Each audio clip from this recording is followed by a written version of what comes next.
first page it reads, in the Circuit Court of the 17th Judicial Circuit in Fort Broward County, Florida, case number 18-001872, CFA, John J. Murphy, State of Florida, plaintiff versus Ynw Melly, defendant, charged with the court. Does everybody have one of those, yes? Yes. So what we're going to do is read the instructions now. So we're going to start at page 3, where it says 3.1, Introduction to Final Instructions. Members of the jury, I thank you for your attention during this trial. Please pay attention to the instructions I'm about to give you. 3.2, Statement of Charge. Ynw Melly, the defendant in this case, has been accused in count 1 and 2 of the indictment of the crimes of first-degree murder. 7.1, Introduction to Homicide. Ynw Melly is accused of first-degree murder in count 1 and count 2 of the indictment. First-degree murder includes the lesser crime of manslaughter. Both are unlawful. However, a killing that was excusable or that was committed by the justifiable use of deadly force is lawful. If you find Anthony Williams and or Christopher Thomas were killed by Ynw Melly, you will then consider the circumstances surrounding the killing in deciding if the killing was first-degree murder or manslaughter, or whether the killing was excusable or resulted from justifiable use of deadly force. Justifiable homicide. The killing of a human being is justifiable homicide and lawful if necessarily done while resisting an attempt to murder or commit a felony upon the defendant, or to commit a felony in any dwelling house in which the defendant was at the time of the killing. Excusable homicide. The killing of a human being is excusable and therefore lawful under any one of the following 3 circumstances. 1, when the killing is committed by accident and misfortune in doing any lawful act by lawful means with usual ordinary caution and without any unlawful intent. Or 2, when the killing occurs by accident and misfortune in the heat of passion upon any sudden and sufficient provocation. Or 3, when the killing is committed by accident and misfortune resulting from a sudden combat, if a dangerous weapon is not used and the killing is not done in a cruel or unusual manner. A dangerous weapon is any object that will likely cause death or great bodily harm if used in the ordinary and usual manner contemplated by its design and construction. An object not designed to inflict bodily harm may nonetheless be a dangerous weapon if it was used in a manner likely to cause death or great bodily harm. Great bodily harm means great, as distinguished from slight, trivial, minor, or moderate harm, and as such does not include mere bruises. I now instruct you on the circumstances that must be proved before Ynw Melly may be found guilty of first-degree murder or any lesser included crime. Count 1, 7.2, premeditated murder, first degree. To prove the crime of first-degree premeditated murder, the state must prove the following 3 elements beyond a reasonable doubt. 1, Anthony Williams is dead. 2, the death was caused by the criminal act of Ynw Melly. 3, there was a premeditated killing of Anthony Williams. An act includes a series of related actions arising from and performed pursuant to a single design or purpose. Killing with premeditation is killing after consciously deciding to do so. The decision must be present in the mind at the time of the killing. The law does not fix the exact period of time that must pass between the formation of the premeditated intent to kill and the killing. The period of time must be long enough to allow reflection by the defendant. The premeditated intent to kill must be formed before the killing. The question of premeditation is a question of fact to be determined by you from the evidence. It will be sufficient proof of premeditation if the circumstances of the killing and the conduct of the accused convince you beyond a reasonable doubt of the existence of premeditation at the time of the killing. If you find that Ynw Melly committed first-degree premeditated murder, and you also find beyond a reasonable doubt that during the commission of the crime he actually possessed and discharged a firearm, you should find him guilty of first-degree premeditated murder with actual possession and discharge of a firearm. If you find that Ynw Melly committed first-degree premeditated murder, and you also find beyond a reasonable doubt that during the commission of the crime he did actually possess a firearm, you should find him guilty of first-degree premeditated murder with actual possession. If you find that Ynw Melly committed first-degree premeditated murder, but did not actually possess or discharge a firearm during the commission of the offense, you should find him guilty only of first-degree premeditated murder. A firearm is defined as any weapon, including a starter gun, which is designed to or may readily be converted to expel a projectile by the action of an explosive, the frame or receiver of any such weapon.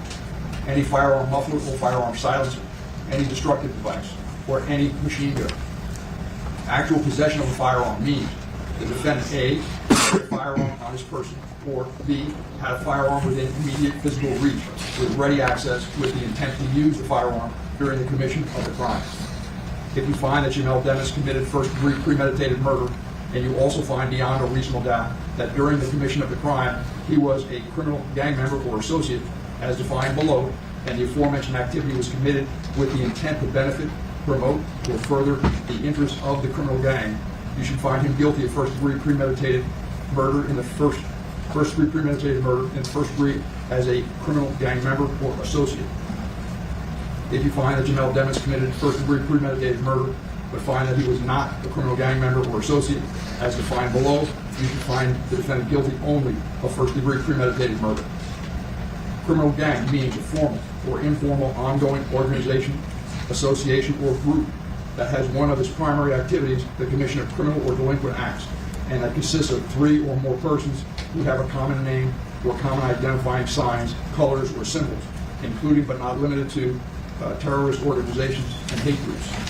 Ongoing means the organization was in existence during the time period charged in the indictment.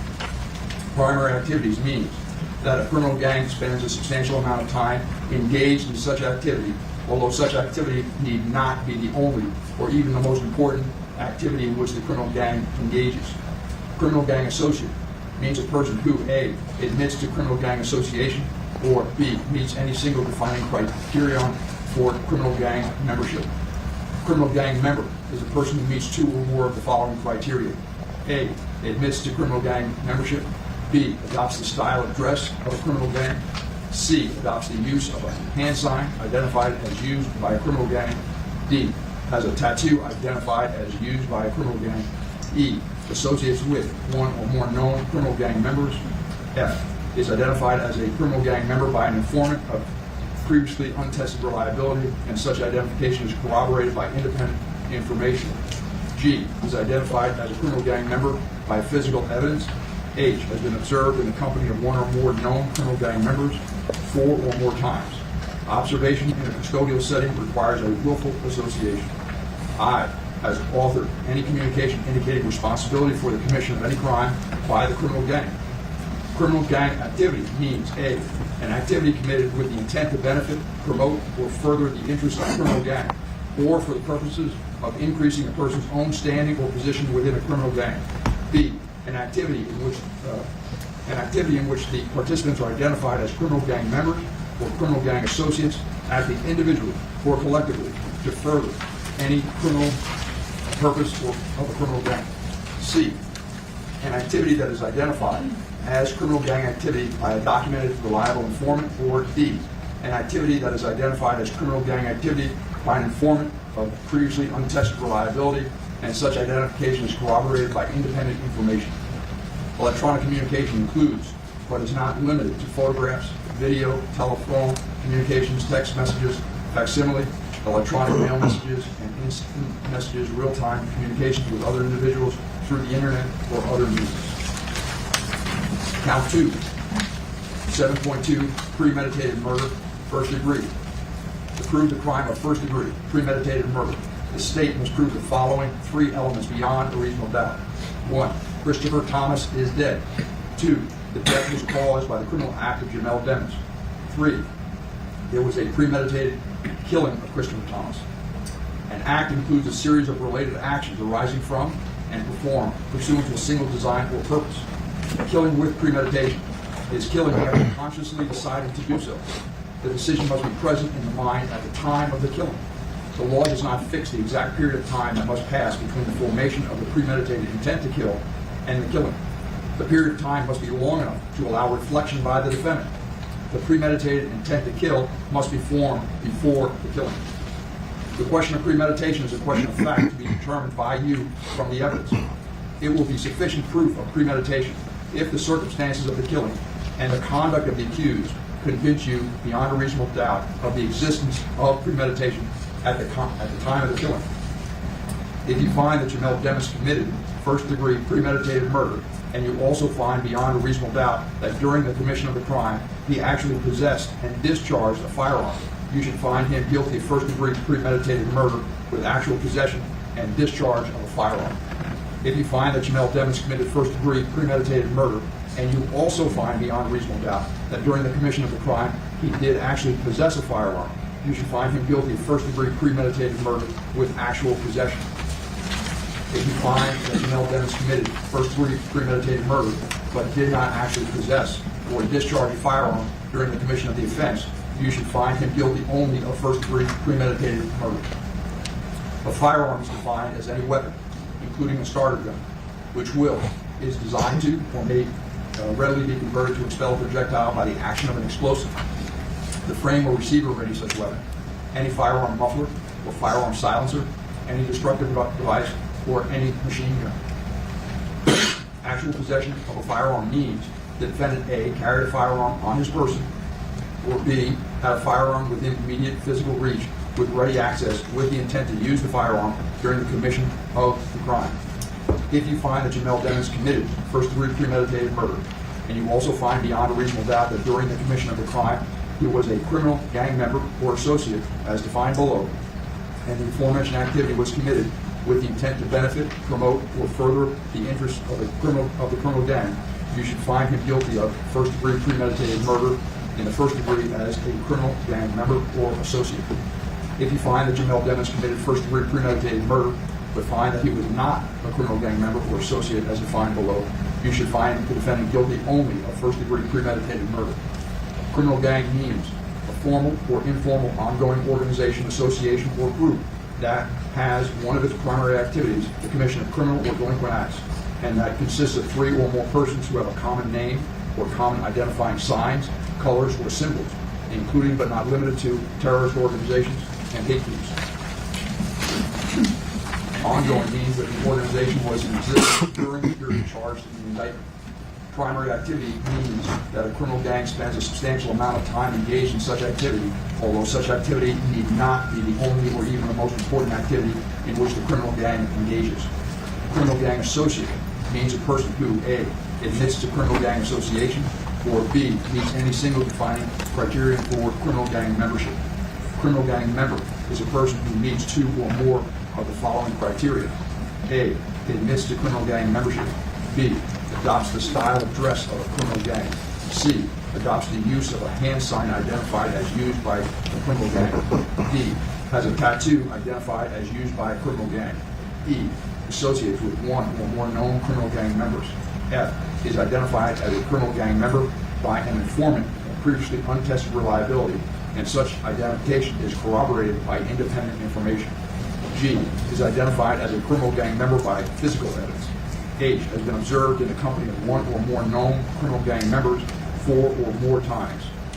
Observation in a custodial setting requires a willful association.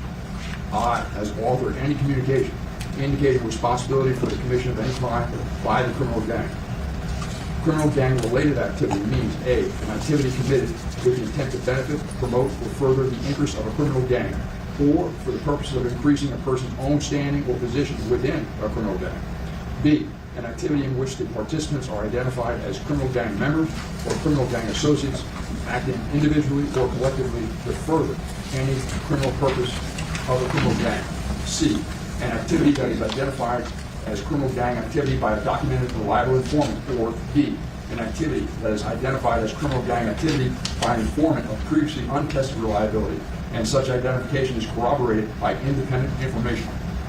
Electronic communication includes, but is not limited to, photographs, video, telephone communications, text messages, facsimile, electronic mail, and instant message real-time communications with other individuals through the internet or other means. 3.4. When there are lesser included crimes or attempts. In considering the evidence, you should consider the possibility that although the evidence may not convince you that the defendant committed the main crimes of which he is accused, there may be evidence that he committed other acts that would constitute a lesser included crime. Therefore, if you decide that the main accusation has not been proved beyond a reasonable doubt, you will next need to decide if the defendant is guilty of any lesser included crime. The lesser crime indicated in the definition of murder in the first degree is manslaughter. Count 1, 7.7, manslaughter. To prove the crime of manslaughter, the state must prove the following two elements beyond a reasonable doubt. 1. Anthony Williams is dead. 2. Jamel Devens intentionally committed an act or acts that caused the death of Anthony Williams. 4. Jamel Devens intentionally procured an act that caused the death of Anthony Williams. Every person has a duty to act reasonably towards others. If there is a violation of that duty without any conscious intention of harm, that violation is negligence.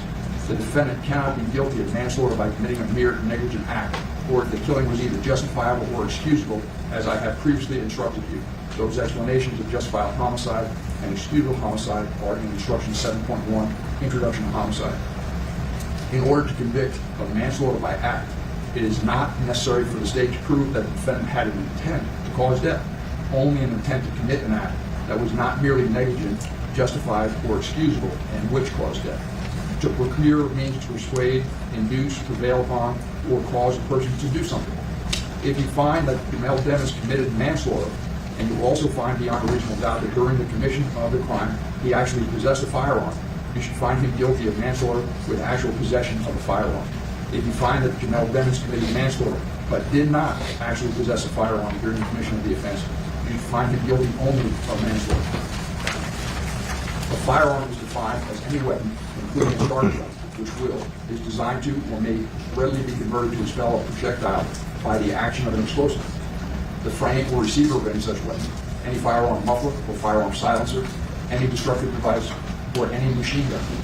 Actual possession of a firearm means the defendant A. carried a firearm on his person, or B. had a firearm within immediate physical reach with ready access with the intent to use the firearm during the commission of the crime. If you find that Jamel Devens committed manslaughter, and you also find beyond a reasonable doubt that during the commission of the crime he was a criminal gang member or associate as defined below, and the aforementioned activity was committed with the intent to benefit, promote, or further the interests of the criminal gang, you should find him guilty of manslaughter as a criminal gang member or associate.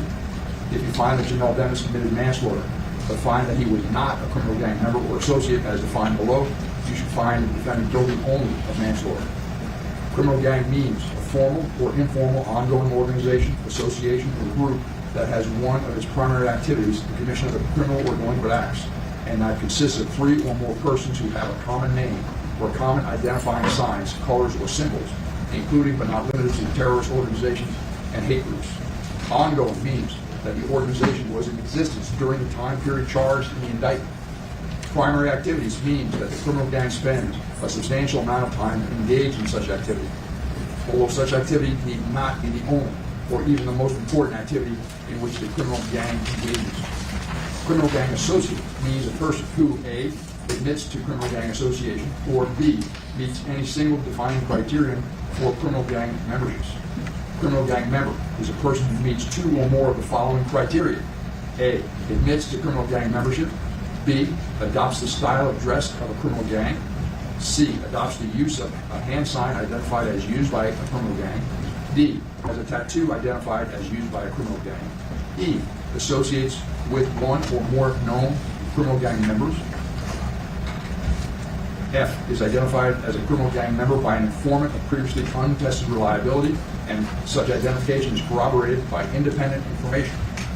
G. is identified as a criminal gang member by physical evidence. H. has been observed in the company of 1 or more known criminal gang members 4 or more times. Observation in a custodial setting requires a willful association. I. has authored any communication indicating responsibility for the commission of any crime by the criminal gang. Criminal gang-related activity means A. an activity committed with the intent to benefit, promote, or further the interests of the criminal gang, or for the purpose of increasing the person's own standing or position within a criminal gang. B. an activity in which the participants are identified as criminal gang members or criminal gang associates acting individually or collectively to further any criminal purpose of the criminal gang. C. an activity that is identified as criminal gang activity by a documented, reliable informant. Or D. an activity that is identified as criminal gang activity by an informant of previously untested reliability, and such identification is corroborated by independent information. Electronic communication includes, but is not limited to, photographs, video, telephone communications, text messages, facsimile, electronic mail messages, and instant messages, real-time communications with other individuals through the internet or other means. Count 2, 7.7, manslaughter. To prove the crime of manslaughter, the state must prove the following two elements beyond a reasonable doubt. 1, Christopher Thomas is dead. 2, Jamel Demings intentionally committed an act or acts that caused the death of Christopher Thomas. 4, Jamel Demings intentionally procured an act that caused the death of Christopher Thomas. Every person has a duty to act reasonably towards others. If there is a violation of that duty without any conscious intention of harm, that violation is negligence. The defendant cannot be guilty of manslaughter by committing a merely negligent act, or if the killing was either justifiable or excusable homicide, as I have previously instructed you. The explanations of justifiable homicide and excusable homicide are in Instruction 7.1, Introduction to Homicide. In order to convict of manslaughter by act, it is not necessary for the state to prove that the defendant had an intent to cause death, only an intent to commit an act that was not merely negligent, or excusable, and which caused death. To procure means to persuade, induce, prevail upon, or cause a person to do something. If you find that Jamel Demings committed manslaughter, and you also find beyond a reasonable doubt that during the commission of the crime he actually possessed a firearm, you should find him guilty of manslaughter with actual possession of a firearm. If you find that Jamel Demings committed manslaughter, but did not actually possess a firearm during the commission of the offense, you should find him guilty only of manslaughter. A firearm is defined as any weapon, including a starter gun, which is designed to or may readily be converted to a spell projectile by the action of an explosive, the frame or receiver of any such weapon, any firearm muffler or firearm silencer, any destructive device, or any machine gun. Actual possession of a firearm means the defendant A, carried a firearm on his person, or B, had a firearm within immediate physical reach with ready access with the intent to use the firearm during the commission of the crime. If you find that Jamel Demings committed manslaughter, and you also find beyond a reasonable doubt that during the commission of the crime he was a criminal gang member, associate as defined below, and the aforementioned activity was committed with the intent to benefit, promote, or further the interest of the criminal gang, you should find him guilty of manslaughter as a criminal gang member or associate. If you find that Jamel Demings committed manslaughter, but find that he was not a criminal gang member or associate as defined below, you should find the defendant guilty only of manslaughter. Criminal gang means a formal or informal ongoing organization, association, or group that has one of its primary activities the commission of criminal or delinquent acts, and that consists of 3 or more persons who have a common name or common identifying signs, colors, or symbols, including but not limited to terrorist organizations and hate groups. Ongoing means that the organization was in existence during the time period charged in the indictment. Primary activities means that the criminal gang spends a substantial amount of time engaged in such activity, although such activity may not be the only or even the most important activity in which the criminal gang engages. Criminal gang associate means a person who A, admits to criminal gang association, or B, meets any single defining criterion of criminal gang membership. A criminal gang member is a person who meets 2 or more of the following criteria. A, admits to criminal gang membership. B, adopts the style of dress of a criminal gang. C, adopts the use of a hand sign identified as used by a criminal gang. D, has a tattoo identified as used by a criminal gang. E, associates with 1 or more known criminal gang members. F, is identified as a criminal gang member by an informant of previously untested reliability, and such identification is corroborated by independent information. G, is identified as a criminal gang member by physical evidence. H, has been observed in the company of 1 or more known criminal gang members 4 or more times. Observation in a custodial setting requires a willful association. I, has authored any communication indicating responsibility for the commission of any crime by the criminal gang. Criminal gang-related activity means A, an activity committed with the intent to benefit, promote, or further the interests of a criminal gang, or for the purpose of increasing a person's own standing or position within the criminal gang. B, an activity in which the participants are identified as criminal gang members or criminal gang associates, acting individually or collectively to further any criminal purpose of a criminal gang. C, an activity that is identified as criminal gang activity by a documented reliable informant. Or D, an activity that is identified as criminal gang activity by an informant of previously untested reliability, and such identification is corroborated by independent information. Electronic communication includes, but is not limited to, photographs, video, telephone communications, text messages, facsimile, electronic mail messages, and instant messages, and instant message real-time communications with other individuals through the internet or other means. 3.5a, principle. If the defendant helped another person or persons attempt to commit a crime, the defendant is a principal and must be treated as if he had done all the things the other person or person did if 1. The defendant had a conscious intent that the criminal act be done, and 2. The defendant did some act or said some word which was intended to and which did incite, cause, encourage, assist, or advise the other person or persons to actually commit or attempt to commit the crime. To be a principal, the defendant does not have to be present when the crime is committed or attempted. 3.7. Plea of not guilty, reasonable doubt, and burden of proof. The defendant has entered a plea of not guilty. This means you must presume or believe the defendant is innocent. The presumption stays with the defendant as to each material allegation in the indictment through each stage of the trial, unless it has been overcome by the evidence to the exclusion of and beyond a reasonable doubt. To overcome the defendant's presumption of innocence, the state has the burden of proving the crime with which the defendant is charged was committed, and the defendant is the person who committed the crime. The defendant is not required to present evidence or prove anything. Whenever the words reasonable doubt are used, you must consider the following. A reasonable doubt is not a mere possible doubt, a speculative, imaginary, or forced doubt. Such a doubt must not influence you to return a verdict of not guilty if you have an abiding conviction of guilt. On the other hand, if, after carefully considering, comparing, and weighing all the evidence, there is not an abiding conviction of guilt, or if having a conviction, it is one which is not stable, or one which wavers and vacillates, then the charge is not proved beyond every reasonable doubt, and you must find the defendant not guilty because the doubt is reasonable. It is to the evidence introduced in this trial and to it alone that you are to look for that proof. A reasonable doubt as to the guilt of the defendant may arise from the evidence, conflict in the evidence, or the lack of evidence. If you have a reasonable doubt, you should find the defendant not guilty. If you have no reasonable doubt, you should find the defendant guilty. 3.9, weigh the evidence.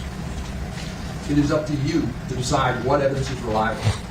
You should use your common sense in deciding which is the best evidence and which evidence should not be relied upon in considering your verdict. You may find some of the evidence not reliable or less reliable than other evidence.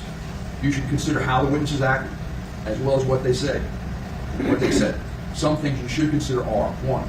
Did the witness seem to have an opportunity to see and know the things about which the witness testified? 2. Did the witness seem to have an accurate memory? 3. Was the witness honest and straightforward in answering the attorney's questions? 4. Did the witness have some interest in how the case should be decided? 5. Does the witness's testimony agree with the other testimony and other evidence in the case? 6. Has the witness been offered or received any money, deferred treatment, or other benefit in order to get the witness to testify? 7. Had any pressure or threat been used against the witness that affected the truth of the witness's testimony? 8. Did the witness at some other time make a statement that is inconsistent with the testimony he or she gave in court? 9. Has the witness been convicted of a felony? Whether the state has met its burden of proof does not depend upon the number of witnesses it is called or upon the number of exhibits it is offered, but instead upon the nature and quality of the evidence presented. The fact that a witness is employed in law enforcement does not mean that his or her testimony deserves more or less consideration than that of any other witness. Expert witnesses are like other witnesses with one exception. The law permits an expert witness to give his or his opinion. However, an expert's opinion is reliable only when given on a subject about which you believe him to be an expert. Like other witnesses, you may believe or disbelieve all or any part of an expert's testimony. You must consider the testimony of some witnesses with more caution than others. For example, a witness who hopes to gain more favorable treatment is, in his own case, may have reason to make a false statement in order to strike a good bargain with the state. This is particularly true when there is no other evidence tending to agree with what the witness says about the defendant. So while a witness of that kind may be entirely truthful when testifying, you should consider his testimony with more caution than the testimony of other witnesses. However, if the testimony of such a witness convinces you beyond reasonable doubt of the defendant's guilt, or the other evidence in the case does so, then you should find the defendant guilty. It is entirely proper for a lawyer to talk to a witness about what testimony the witness would give if called to the court. The witness should not be discredited by talking to a lawyer about his or her testimony. You may rely upon your own conclusions about the credibility of any witness. A juror may believe or disbelieve all or any part of the evidence or the testimony of any witness. 3.9. Section A, defendant not testifying. The Constitution requires the state to prove its accusations against the defendant. It is not necessary for the defendant to disprove anything, nor is the defendant required to prove his innocence. It is up to the state to prove the defendant's guilt by evidence. The defendant exercised a fundamental right by choosing not to be a witness in this case. You must not view this as an admission of guilt or be influenced in any way by his decision. No juror should ever be concerned that the defendant did or did not take the witness stand to give testimony in the case. 3.10, rules for deliberation. These are some general rules that apply to your discussion. You must follow these rules in order to return a lawful verdict. 1. You must follow the law as it is set out in these instructions. If you fail to follow the law, your verdict will be a miscarriage of justice. There is no reason for failing to follow the law in this case. All of us are depending upon you to make a wise and legal decision in this matter. 2. This case must be decided only upon the evidence that you have heard from the testimony of the witnesses and have seen in the form of exhibits and evidence and these instructions. 3. This case must not be decided for or against anyone because you feel sorry for anyone or are angry at anyone. 4. Remember, the lawyers are not on trial. Your feelings about them should not influence your decision in this case. 5. Your duty is to determine if the defendant has been proven guilty or not in accordance with the law. 6. Whatever verdict you render must be unanimous. That is, each juror must agree to the same verdict. 7. Your verdict must not be influenced by feelings of prejudice, bias, or sympathy. Your verdict must be based on the evidence and on the law contained in these instructions. 3.11. Cautionary instruction. Deciding a verdict is exclusively your job. I cannot participate in that decision in any way. Please disregard anything I may have said or done that made you think I preferred one verdict over another. 3.12, verdict. You may find the defendant guilty as charged in the indictment or guilty of such lesser included crime as the evidence may justify or not guilty. If you return a verdict of guilty, it should be for the highest offense which has been proven beyond a reasonable doubt. If you find that no offense has been proven beyond a reasonable doubt, then, of course, your verdict must be not guilty. The verdict must be unanimous. That is, all of you must agree to the same verdict. Only one verdict may be returned as to each crime charged. The verdict must be in writing, and for your convenience, the necessary forms of verdict have been prepared for you. They are as follows. 3.12, A, subsection A, single defendant, multiple counts.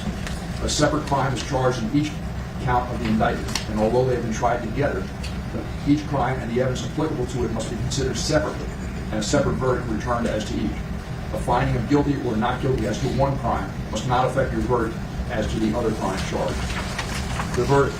I don't believe you have that in the package. I have it here. The verdict starts out, has up at the top the style of the case. That's what we refer to as the style of the case. It reads, in the Circuit Court of the 17th Judicial Circuit in Fort Broward County, Florida, case number 19-00-1872, CF-10A, Judge John J. Murphy, State of Florida, plaintiff versus Ynw Melly, defendant, verdict.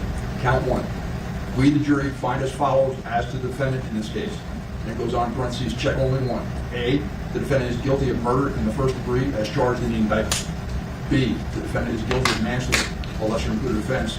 C, the defendant is not guilty. It goes on further. It says, if you find the defendant guilty of any of the crimes listed above, you must answer the following questions. 1. During the course of the crime committed, did the defendant, Ynw Melly, actually possess a firearm? Then you check the appropriate box, either yes or no. It goes on paragraph 2. During the course of the crime committed, did the defendant, Ynw Melly, actually discharge a firearm? You check the appropriate box, either yes or no. Question 3. During the course of the crime committed, did the defendant, Ynw Melly, actually inflict death or great bodily harm to Anthony Williams as a result of discharging a firearm in his possession? Again, you check the appropriate box, either yes or no. The verdict form goes on. Question 4. Did the state prove beyond a reasonable doubt the defendant committed the crime for the purpose of benefiting, promoting, or furthering the interests of the criminal gang? Again, you check the appropriate box, either yes or no. And then it goes on to associate with all this blank date of blank AD 2023 at Florida, Broward County, Florida. There's a place for the foreperson to sign and date the verdict form. Then there's a second verdict form for count 2. Again, it has the style of the case up at the top, and it reads, verdict, count 2. We, the jury, find as follows as to the defendant in this case, check only 1. A, the defendant is guilty of murder in the first degree as charged in the indictment. B, the defendant is guilty of manslaughter, a lesser included offense. C, the defendant is not guilty.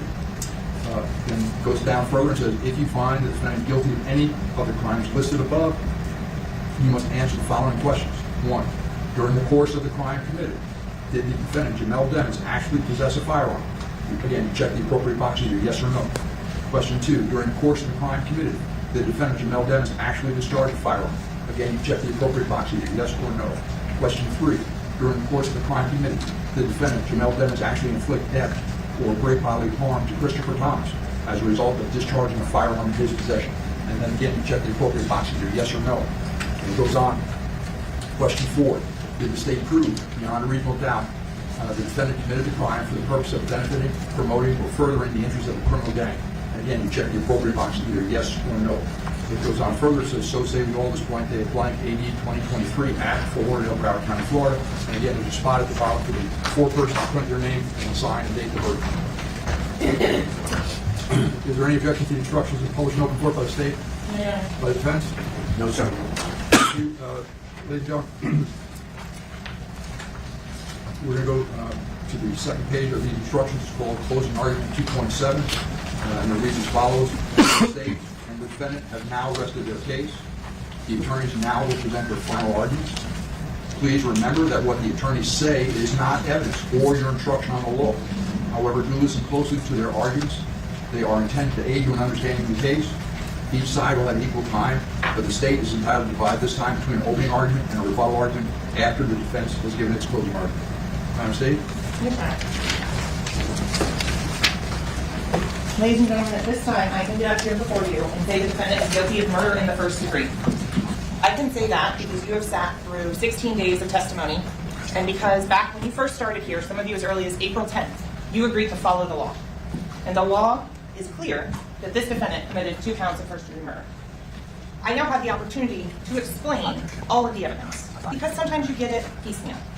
What does this piece mean? What does this mean? So this is where we have the opportunity to show you how everything fits together. So I'm going to start, but I also want to thank you for showing up. You received a summons. You complied with it. You came to the courthouse, and you decided to do your civic duty. We appreciate that. As I said before, we cannot do our job, and this judicial system does not work without you being here. Counsel, can I see you, sir? Yes, ma'am.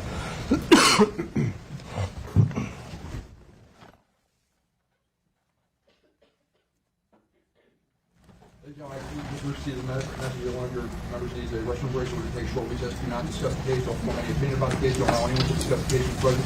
Please just give your okay and the jury department from your chairs. Thank you.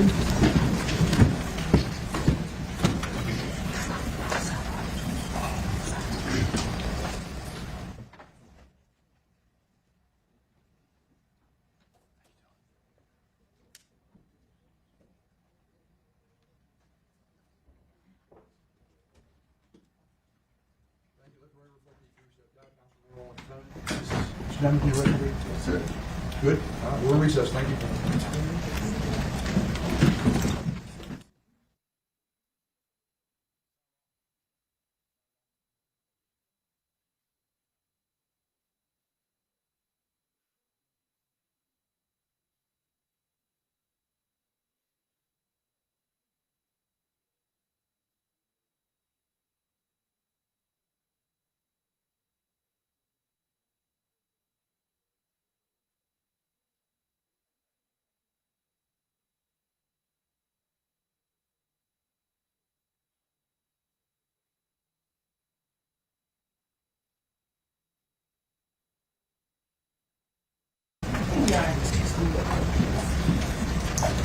So here's what we start with. Detective Moretti has an investigation that starts on October 26th of 2018. We have 2 dead bodies that are dropped off at Memorial Miramar, Christopher Thomas and Anthony Williams. We have Cortland Henry, who's lying about anything and everything. He's lying about the location of where it happened. He's lying about when it happened. He's lying about Mr. Demons, the defendant, being in the car at any point that evening. Totally omits that. We then have the cover-up that begins. So the question is why? Why does there need to be cover-up? Because there was a murder that was committed, ladies and gentlemen, that's why. There were 2 murders that were committed. And so from here, we're going to talk about and explain what we have, right? So Detective Moretti and the Miramar Police Department have to answer 4 questions. Who, what, when, and where. And so for the where, I want to start with where did the lethal shots come from? And let's start and focus on that part of the investigation. So the where, we looked at Chris Williams. If you remember, Sergeant Williams came in and testified and showed you how Blue Star works, showed you how shooting reconstructions are done with the trajectory rods. This explained how Miramar had made a good attempt, but they lacked training. So he came in and went through and is able to explain, as an expert in shooting reconstruction, what happened in this car. So we're going to start on the trajectory rods. If you recall, on the outside, the most important aspect of the ones on the outside of the car is they show that this was not a drive-by. That they're coming in at 90 degrees, that there's no keyholing. If you remember, you learned about keyholing, that would be an angle of entry on that. So he then showed you the Blue Star.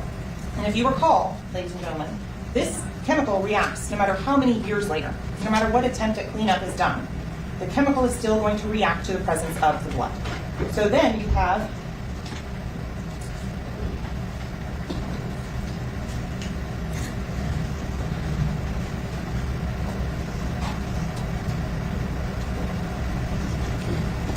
that reaction. And that reaction, ladies and gentlemen, tells you that someone is sitting in the seat. Because, as Detective Williams illustrated, it's where the Blue Star isn't. So there is no blood. There's no blood where someone's would have been sitting. There's no blood where their legs would have been, and you can see on the V that's indicated on that. And there's no blood on the back of the seat. So ladies and gentlemen, what does that tell you? The killer was sitting there. And there's no blood because something was blocking it from getting onto that area of the car. So what do we know as well from this car? We know that there was also that this door was closed. How can that be said? Because, ladies and gentlemen, the Blue Star here shows that this door was shut because there was blood on this door handle. You have from this as well the headliner. So the headliner shows directionality. The headliner shows the way Anthony Williams' head was positioned when he was shot. That's one aspect of it. That DNA that was tested is all Anthony Williams, but we'll get to that. So the DNA, very strong support. 51.2 septillion times more likely to be that of Anthony Williams than any unrelated individual in the world. That was from Kurt Rhodes. If you recall, he was the expert on DNA. He told you and taught you how DNA is done, how everything works. So now, putting those two things together, you can say, and the evidence shows, Anthony Williams, the way his head was in that Jeep, is that he's sitting in this front passenger seat, and as you can see, all the blood is dripping down the back of the seat.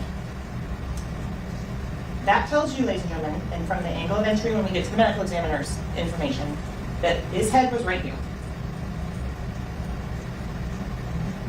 So then we have one of the things that Detective Williams relied upon was the shirt of Cortland Henry. If you recall, there is a spot of blood on the front of the shirt. That blood, as Kurt Rhodes then told you, belongs to Anthony Williams. What does that tell you, ladies and gentlemen? That during the course of this shooting, Cortland Henry has his back against the driver's seat and is driving wearing this shirt when the shooting occurs. You know from that he is not the shooter. Why? Because if he was the shooter, the angle to get that wouldn't have the blood on the front of the shirt. It would have it coming across the driver's side and towards the side of the shirt, not the front. So on here you have the blowback coming there, and that's, again, 32.2 septillion times more likely to be the DNA of Anthony Williams. So then we have the back of the shirt.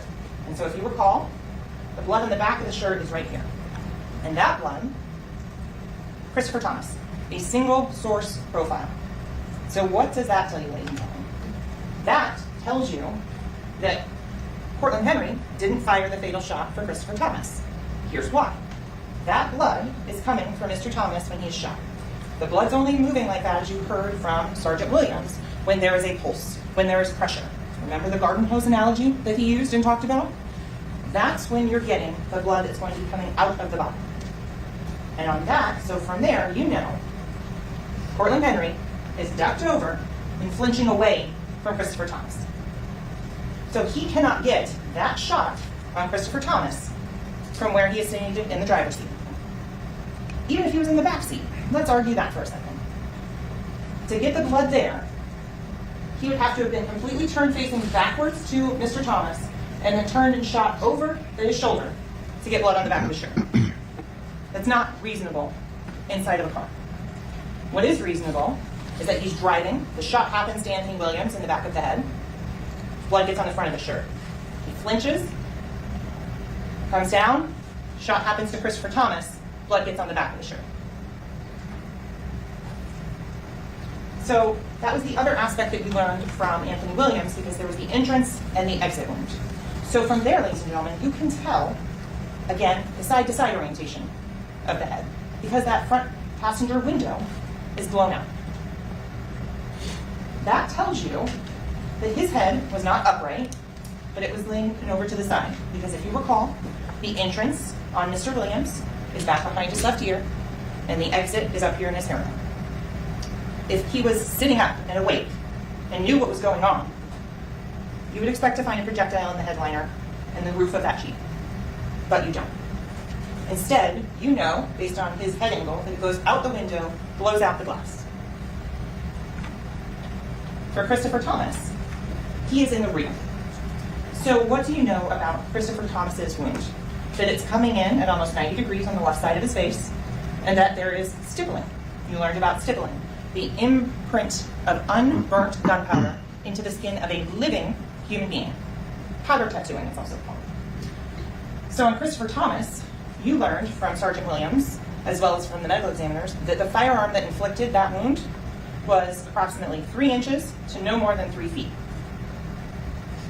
Sergeant Williams said his estimation is no more than 12 inches away.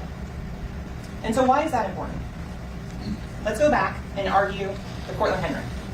If Cortland Henry was making these shots from the driver's seat, you would expect Anthony Williams to be covered in stippling, because they're that much closer and nothing would be blocking or impeding that shot.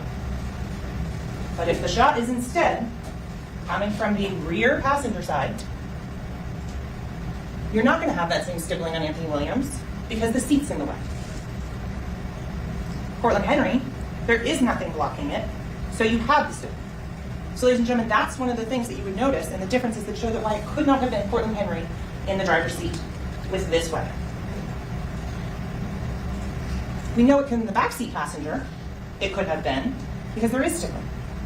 If it was a backseat passenger was shot by the driver, you wouldn't see that pattern of stippling because they couldn't get close enough to make that pattern in that imprint.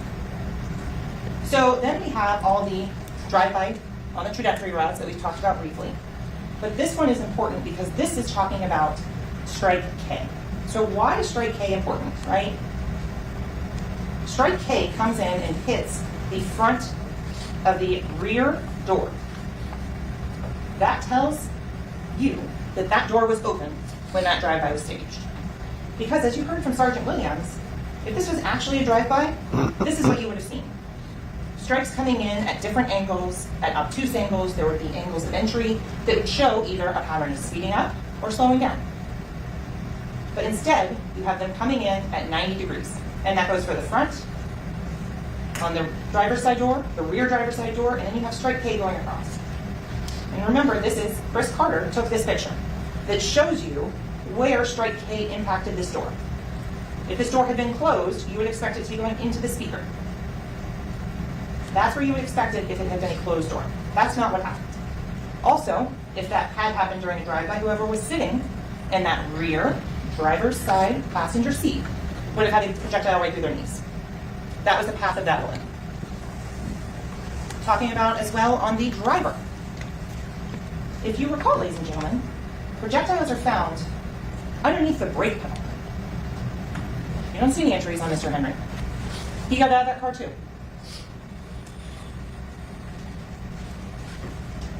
So the shots from the back of the car, same angle of entry. They're not coming from the side. They're not coming in like there's any difference. So now, ladies and gentlemen, I have to talk about the medical examiner's information. I know it's difficult. So what I'm going to do is I'm going to put a picture up briefly, then I'm going to move to a blank slide to talk about it. So everyone, I'm not trying to dramatize anyone. It's part of the case and it's evidence, so I apologize. So as you've learned, Anthony Williams' autopsy was conducted by Dr. McDougall. Dr. McDougall, if you remember, had COVID. she came in and testified. So again, we have Anthony Williams. What did you learn during the course of Anthony Williams' autopsy? You learned that this is one of 3 times that Dr. McDougall could ever testify what was the fatal shot and which shots were postmortem. And so I'm going to move on, and the next picture is going to show the fatal shot. Again, A is the entry wound, and E is the exit wound. And again, that shows the angle in which his head was positioned. And also, it shows the lack of stippling, showing that that firearm was further away than that of the wound that was inflicted on Christopher Thomas. So then I'm going to show you for comparison the difference with the post-mortem, where it's white, there's no hemorrhaging, there's no signs of life by bleeding on these wounds. And these are the ones, if you recall, to his shoulder and to his torso. And so the one from his torso, which is B, came in through the side of the car and was into his body. And if you recall, the one that's site C came from one of the shots through the back of the car and into his shoulder. Moving on to Dr. Sodders with Christopher Thomas. As to Christopher Thomas, you learned about the stippling and the pattern that's on there. You learned the distance determination, and you learned that the wound through his head was the one that caused his death. And that was the one for which he was alive. You learned that when you're stippling, those are those tiny black implanted bits of gunpowder. So if you recall from George Bello, he drew the cone. You have a firearm, and as the parts from the firearm that are expelled, you have the projectile that goes forward, and then you have the cloud that gets increasingly bigger as it travels away from the muzzle of the gun. The example, if you take a handful of dust, sand, and a golf ball. You learn the golf ball is going to go the farthest because it has the most mass. It has the most weight to it. So the most energy can be transferred to it. The golf ball is like your bullet. The sand is your unburnt powders of gunpowder. It's going to travel, not as far, but it has more mass, so more energy can be transferred to it than that of the dust. The dust falls out quickly. That's why we can say it's not 3 inches, but that's why they can say it's less than 3 feet from the medical examiner's perspective. So going to the wounds on his back. Again, no signs whatsoever of any blood, hemorrhaging, in any of those wounds. There are projectiles that intersect his lungs. You heard Dr. Sauber testify that the lungs bleed profusely if a person is alive. So, ladies and gentlemen, from all of this, at this point, the state has established that there was someone in that rear seat. The someone who is in that rear seat is the person who committed this murder. And so now, the question is who? So I'm going to show you now why the state has proven who was Jamel Dennis. So we have the studio video. This is going to go through, and you can track the defendant wearing that lyrical lemonade sweater all the way out to the Jeep, where he gets in the spot the murderer sat in. It's important to notice, ladies and gentlemen, that phone, always, always, always in his hand. He doesn't let go of it, still in his right hand as he's going to go get in that rear driver's side seat. Same with that satchel. And recall, ladies and gentlemen, that satchel and the one that you see Christopher Thomas wearing are never recovered. So they were taken out of the car by the defendant. So let's talk about the mobile records and the phones and why this is important, okay? So the question is, are the phones themselves, do they know where they are? And then does the network know where the phone is? So this, ladies and gentlemen, is one of the exhibits that was put in, and this is the phone of Mr. Demmons at 3:18 a.m. If you will notice that there is, right here, a camera icon. And that is located at 805 Northeast 4th Avenue, because that's the camera from the studio that you just watched. And the blue pin is where the network thinks the phone is. Is it perfectly precise? No. But is it accurate? Yes, within a football field, right? We learned that less than 78 meters is the range on those bands for the timing advance. But this isn't the timing advance. This is where the network thinks the phone is. Ladies and gentlemen, the phones work. You know the phones work because in your daily life, when you need to go anywhere, go into a mapping app and you put an address in. You don't have to know where you are to get somewhere because the phone knows where you are. These are things that you use on a daily basis. It's common sense. The phones work because you've used them. We've relied on them for years to show exactly how to get someplace. Look, in a populated area like this where there's multi-story buildings, okay, maybe it's a little bit more difficult to say precisely where a phone is. You can order a pizza by sending a drop-in. The phones work, ladies and gentlemen. We rely on them in our everyday life. So let's go and talk about the T-Mobile and the Sprint records. And so, ladies and gentlemen, what I'm putting up here is what I believe the evidence reflects. This doesn't go back with you. You don't get to take a copy of this into the back, but this is all things that are in evidence. This is a summary of them. So these are all the phone numbers that were in use in October of 2018. I am not suggesting they are still being used by these individuals. So at this point, the state has established, based on the business records from Sprint, Christopher Thomas, 772-713-2341. Anthony Williams, 954-248-9081. Mr. Demons, 772-713-9807. Cortland Henry, 561-720-3210. Jamie King, the mother of Mr. Demons, 772-501-6942.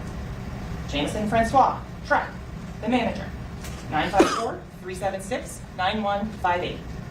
Frederick Gibbons, the Louisiana-based rapper who lived the next community over, 225-529-5054. And then Octavius Withers, one of the other individuals in the red Mitsubishi, 954-371-7895. So from these phone numbers and those records are where we're getting the information as to where the people work. So ladies and gentlemen, I encourage you to go through and look at those records. Look at who the subscriber is. Jamie King was paying for the phone of Anthony Williams and Jamel Demons. Doesn't mean she was using it. In fact, she's listed under the billing entry, and that's her number. So you have that, and that's the 772-713-9807. And you can tell the date the service began, November 30th, 2017. Ladies and gentlemen, it's important to look at these things and things that start before the murder. Because when people are creating email accounts, when they're setting up social media, when they're buying phones, years before, they're not trying to hide anything at that point. So I submit to you that those are things that are reliable because there's no motive at that point to lie. So we have, again, like I said, she's under the billing for Miss King. So we have Cortland Henry. And so if you recall, Detective Moretti talked to you about Cortland Henry because it was the question, oh, it's so weird he doesn't have a phone. Well, you learned that the phone that he had was a pay-as-you-go phone, so it was a minute phone. And you also learned that every single phone call that came into that phone on October 26th of 2018 went straight to voicemail. What's a reasonable inference, ladies and gentlemen? The phone wasn't on. He didn't have minutes, or it was broken. That's what those records show. They don't show Mr. Henry making a ton of phone calls and passing the phone off to someone else. No, they show a phone that was not operating. So, looking at the CDRs, so this is from Mr. Demons, the 9807 phone number. What I've done, 840-34 at the top, that's going to be the, but for the time in question, October 26, 2018, you subtract 4. That's the same whether you're looking at the CDRs, whether you're looking at the Facebook or Instagram records, so that way you can help and cross-reference to see what's going on with an individual phone and where that phone is when these messages are being sent and when the social media is being accessed. So if you recall, ladies and gentlemen, we learned that the 805-631, we learned that the 805-637-7249, if you see an incoming phone call and then that immediately outgoing to that number, it says it goes to voicemail. So right there, you have at 5:03 a.m., Jamie King calling the phone of Jamel Demons, her son, and being sent straight to voicemail. Then you have an incoming phone call from Frederick Gibbons, Frito Bank, that lasts 491 seconds. You then have another incoming call, only 11 seconds, and then Jamie King again sent to voicemail. So let's talk about the surveillance footage. And I know, I warned you ahead of time, there are some parts of this that are incredibly boring, utterly tedious, but they're important. And sometimes it's the smallest details that show that, look, this is what it says it is. So you have here 3:35 a.m., 36 seconds. And as you recall, this is the camera that sits on 595 on the entrance and exit to the express lanes. You learned from Detective Moretti that the express lanes toll camera all the way out past 136th Street. So ladies and gentlemen, from here, you know from the studio at 3:19 a.m., we're now 3:35, 16 minutes later. We have two cars, and you can go and pull this up. And if you need any assistance with doing that, we'll be happy to bring it back up in court and show it to you. You have two cars, and you can watch. So the top lanes are looking east towards Fort Lauderdale. So when you watch these videos, you'll see two cars that come here on the eastbound, and then they're going to pop up down here on the westbound camera, and they're heading west. And ladies and gentlemen, I submit to you, if you watch these two cars, one red and one red, you will see them come up here and go to the left to get onto the ramp over to I-75 South. You can see here the lights going to the Sawgrass Expressway up to the Panther Arena. But if you watch those two cars at 3:35, that's what you will see. They go over to the left, head south towards Miramar Parkway. And so what you've learned, again, we have the camera icon, and then we have where the phone suggests the network it says it is. Blue dot right there at the bottom. Again, meters, not miles. We then have McDonald's, 3:47:56 and 3:46:57. So 1 second apart on those two cameras. And there, remember we saw the red car go first, then the gray Jeep on 595. You're looking here, red car, gray car. So, on surveillance footage. When a business, a private residence, puts up surveillance cameras, they're not there for the benefit of law enforcement. They're there for the benefit of that business.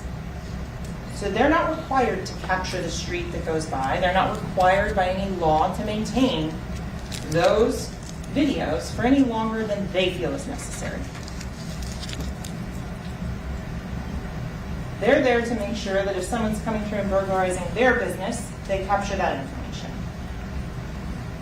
The fact that they also happen to catch the cars going by is dumb luck. But this is not just dumb luck, because this is one of the parts of the investigation that Detective Moretti talked to you about. That they went out and went to multiple businesses. And look, these aren't officers that have been there 2 weeks on the job. Detective Moretti talked about, yeah, I've done tons of investigations at Walmart. I know their video retention policies. This is their jurisdiction that they are intimately familiar with.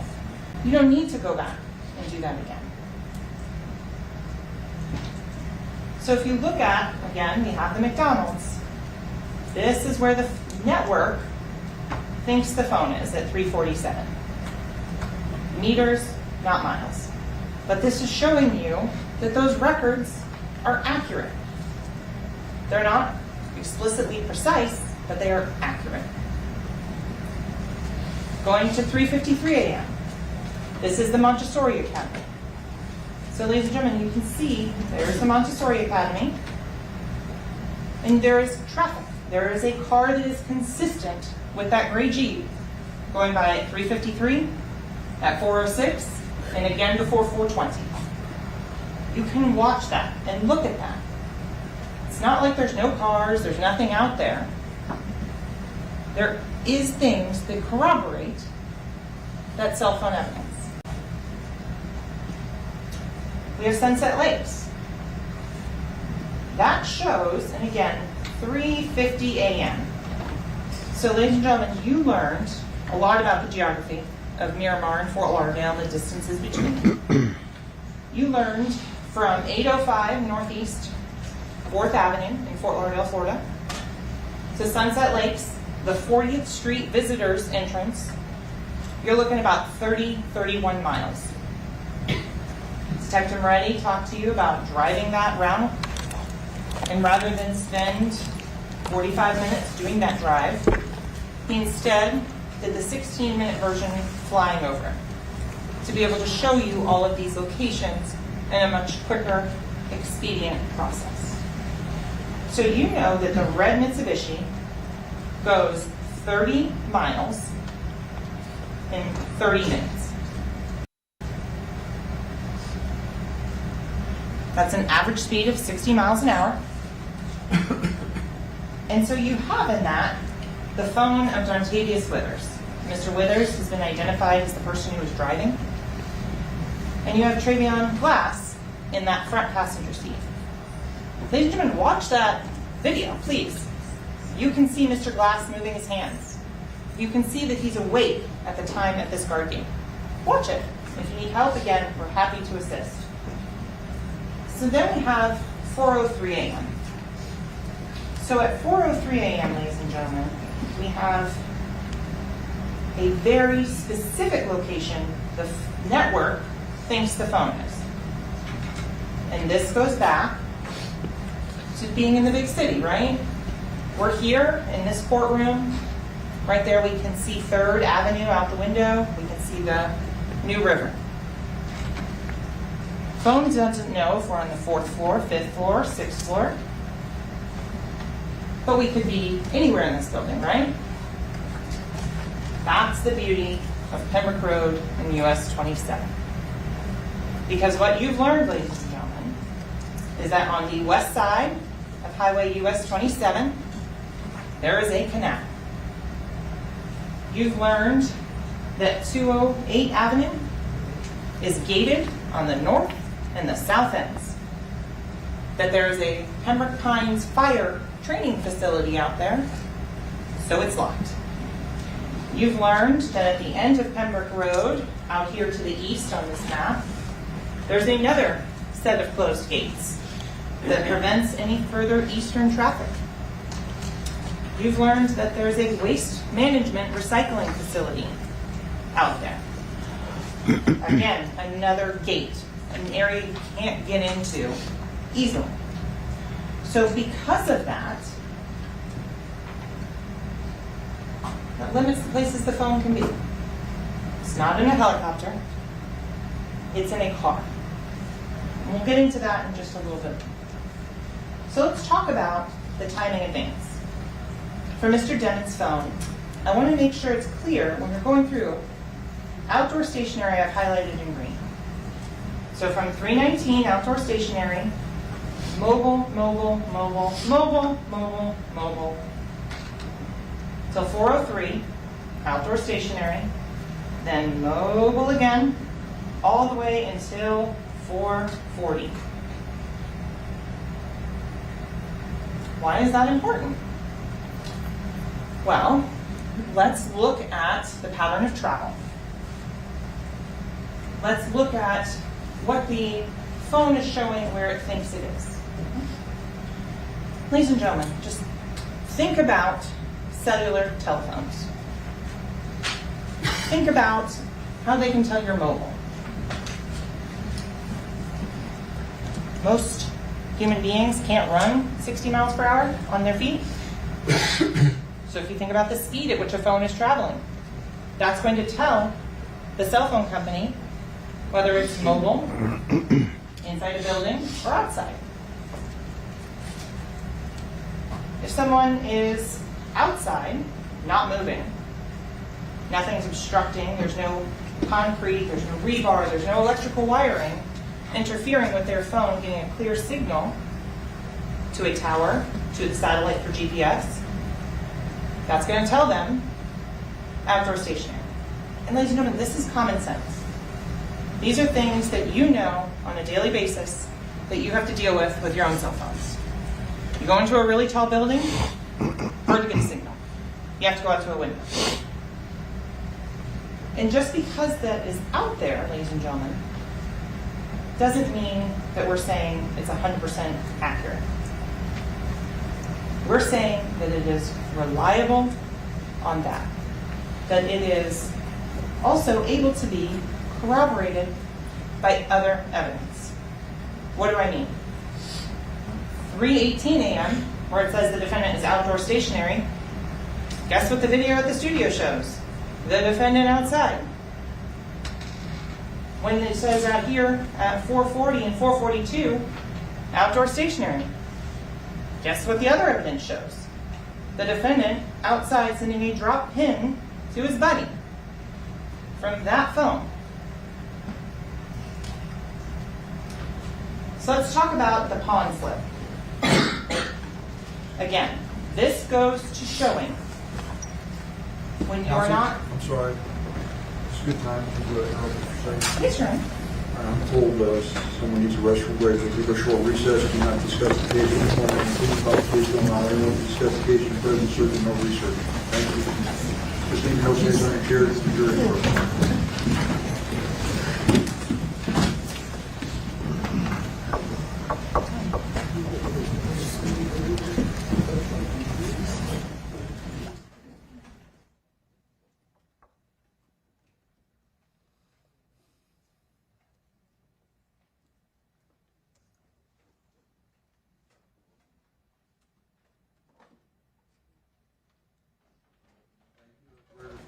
Step down, Councilman Maine, along with the defendant.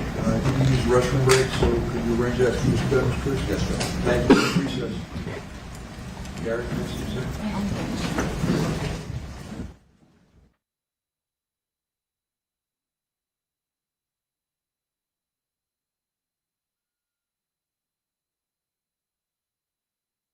When they're buying phones years before, they're not trying to hide anything at that point. So I submit to you that those are things that are reliable because there's no motive at that point to lie. So we have, again, like I said, she's under the billing for Miss King. So we have Cortland Henry. And so if you recall, Detective Moretti talked to you about Cortland Henry.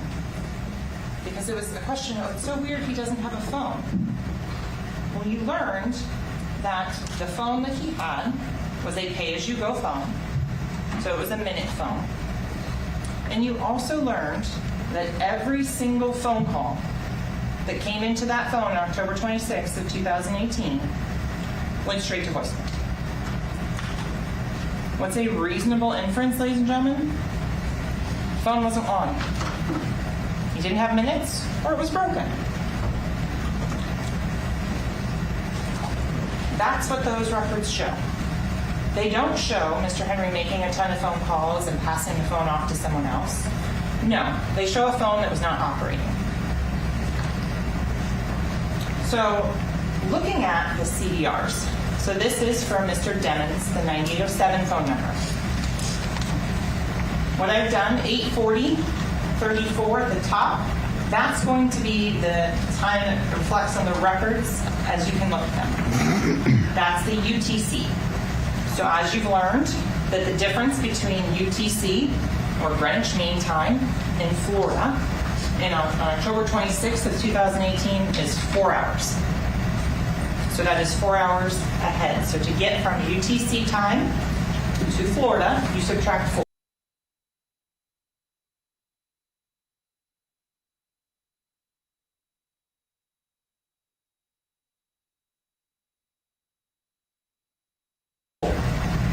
Until November 4th, whether you're looking at the CDRs, whether you're looking at the Facebook or Instagram records, so that way you can help and cross-reference to see what's going on with an individual phone and where that phone is when these messages are being sent and when the social media is being accessed. So if you recall, ladies and gentlemen, we learned that the 805-637 7249, if you see an incoming phone call, and then that immediately outgoing to that number, it says it goes to voicemail. So right there, you have at 5:03 a.m., Jamie King calling the phone of Jamel Demons, her son, and being sent straight to voicemail. Then you have an incoming phone call from Frederick Gibbons, Frito Bank, that lasts 491 seconds. You then have another incoming call, only 11 seconds, and then Jamie King again sent to voicemail. So let's talk about the surveillance footage.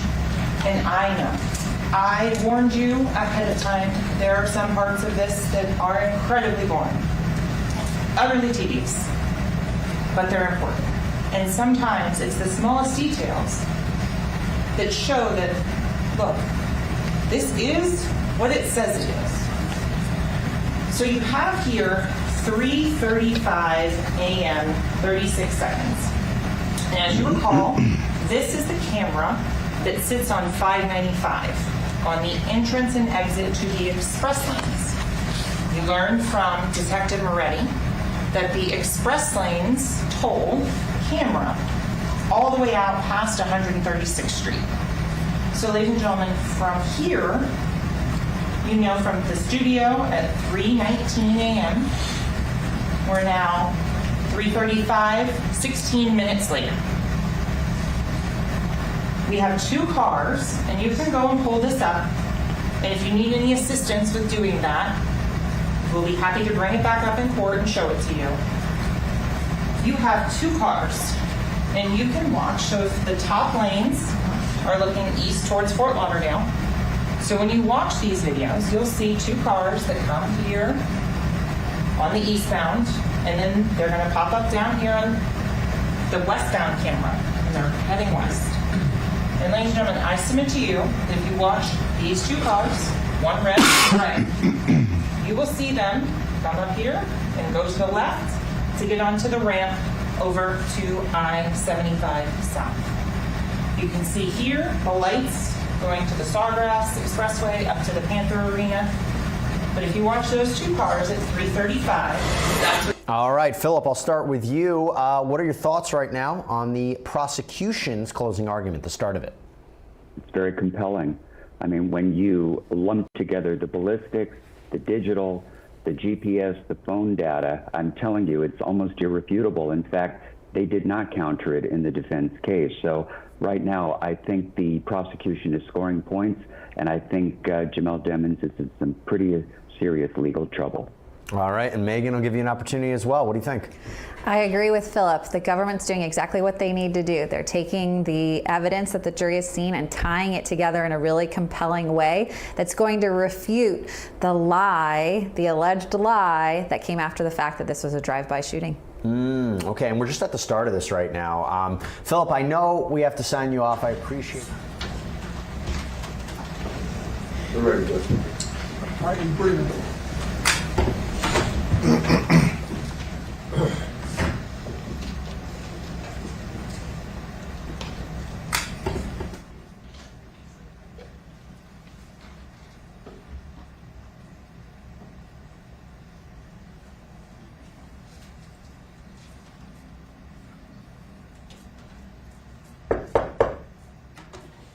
Jury entered.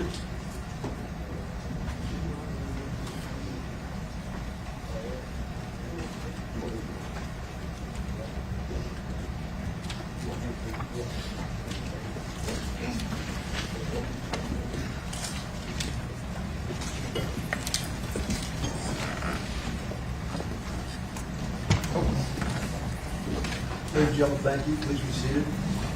Let the record once again reflect the presence of our jury, the defendant, Demons, his client, his counsel, and the assistant state attorney. Counsel, if you're ready to proceed with your closing, you may. So continuing on the pawn slip. Why have a pawn slip, right? Seems kind of silly. But again, this goes back showing that you're not planning any murder. You be here? Yes, sir. Just keep moving, podium. Oh, this one here. Thank you. I'm sorry, go ahead. When you are not planning a murder, you use your real phone number. And this isn't, oh, this was where I could be reached. He was pawning jewelry. You have this in evidence. And you heard from Amber Allen, who testified that that is the defendant's thumbprint. You have his signature, where he is stating that everything on that document, that the facts stated in it are true. There's a fact. His cell phone number is 772-713-9807.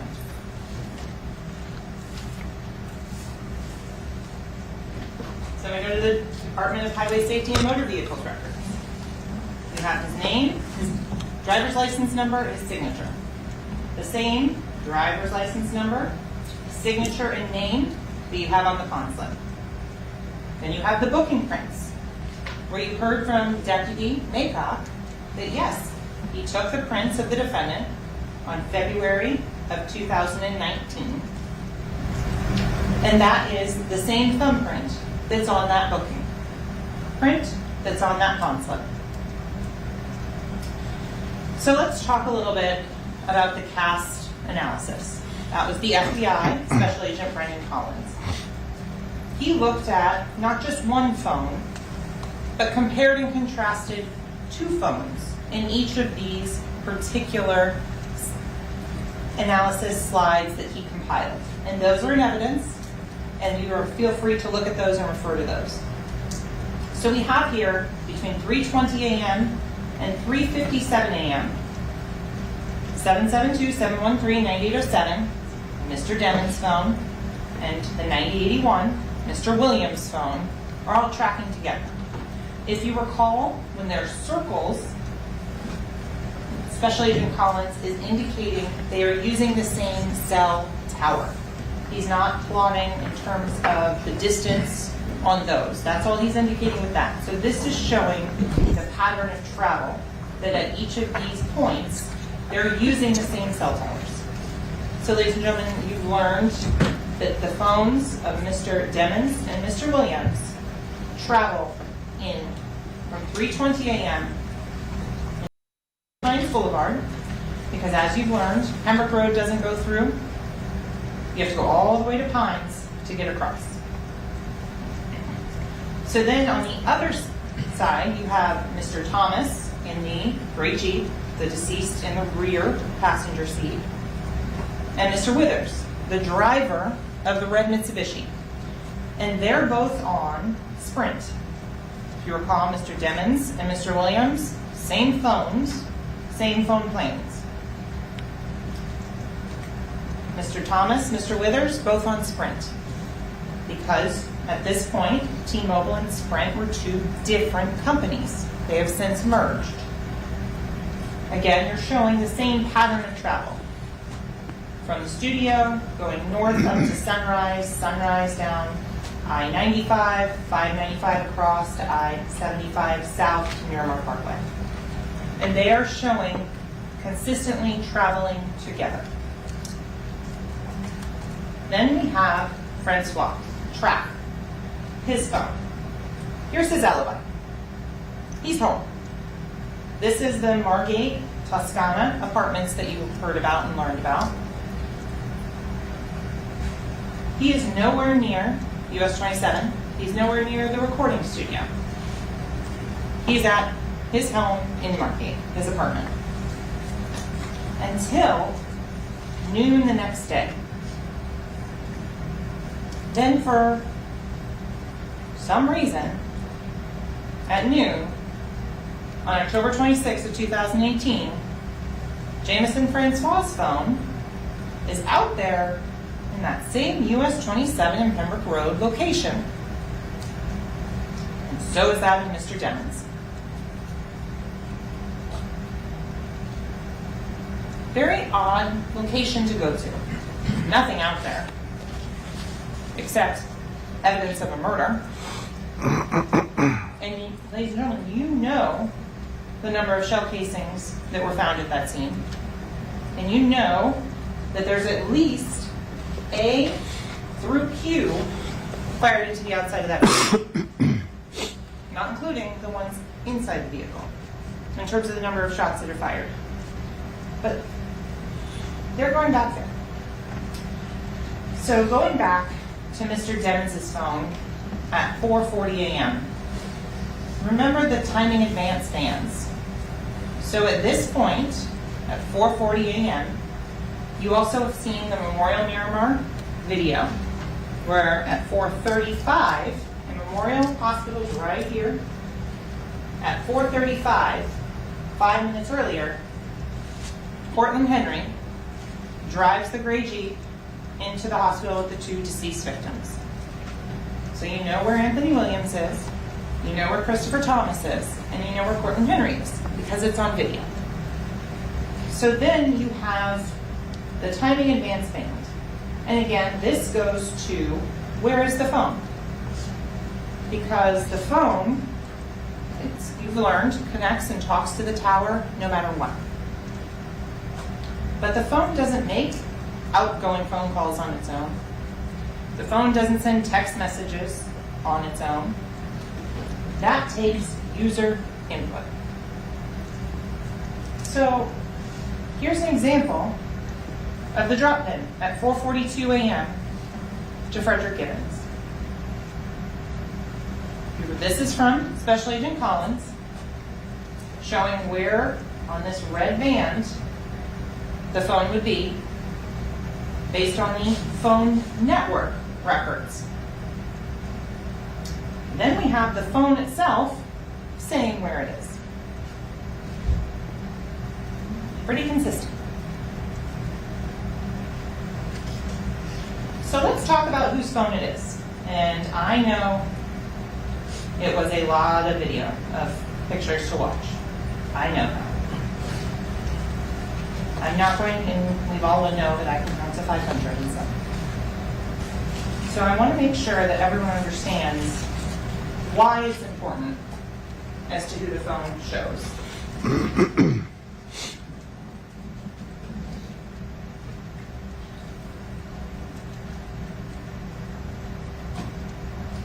All of these photos, all of these FaceTimes show the defendant. There's not a single instance that's been put before you in that phone, which is in evidence. It states 64 of the extraction, and then the phone itself as well, that says, hey, this is so-and-so, I'm using Melly's phone. You don't have that, because it doesn't exist. Instead, you have this defendant using his phone. And he's the only person using this phone. And so, ladies and gentlemen, it's important to note that this isn't the polished, perfect shots. These are the outtakes.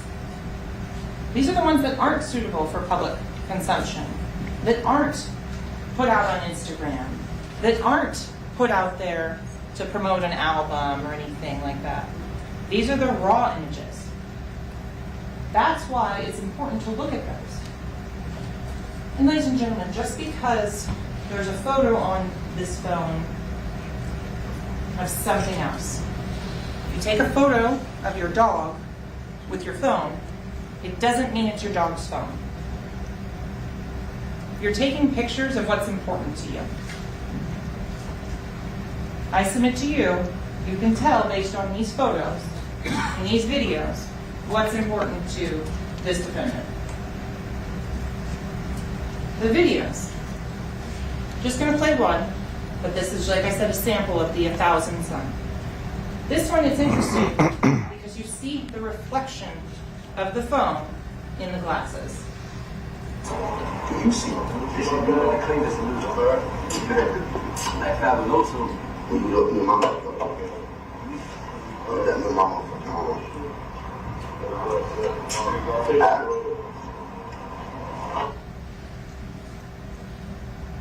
The video videos also show, if you recall, the video of the Western Union transaction. 772-713-9807. October 2nd of 2018. This is the only individual that is using this phone. Talking about the jail call. You heard about 6 minutes of this call, and of which part there's 2 minutes where it's silent. What is that? We learned during the course of that call that the phone, 772-713-9807, didn't have money to pay for the minutes for the jail call. So ladies and gentlemen, I'm going to remind you what that jail call said. Hello, this is a collect call from an inmate at Broward County Main Jail. This call is subject to recording and monitoring. To continue, press 1. To disconnect, press 2. Thank you for using Security.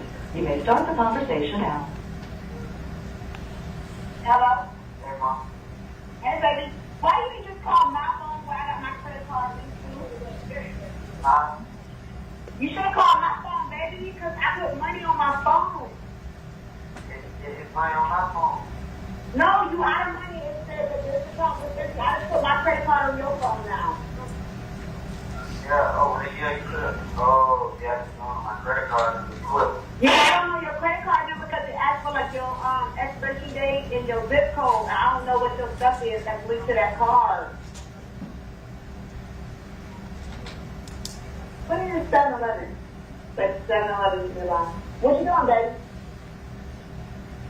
Yeah. I'm driving. You can, just, a credit card. I'm gonna give you my credit card number. Well, I'm trying to get track back your phone because he said I'll be answering the phone when I'm supposed to. Yeah, you gonna be working and all that. Yeah. Oh, Peasy said he love you. Keep your head up, and everything. And then, yeah, Peasy. Where's been texting your phone? I ain't been reading your stuff, but you got like text messages from him. I didn't know if you want me to call him or anything on three-way or. Yeah, but I'm having to call Justin home. Who is that? Hold on. You got your number?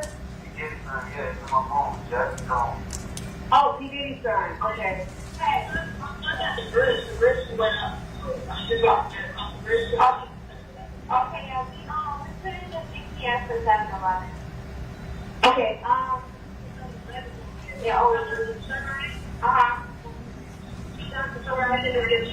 So I go under contact, you go under Jessica? Yeah.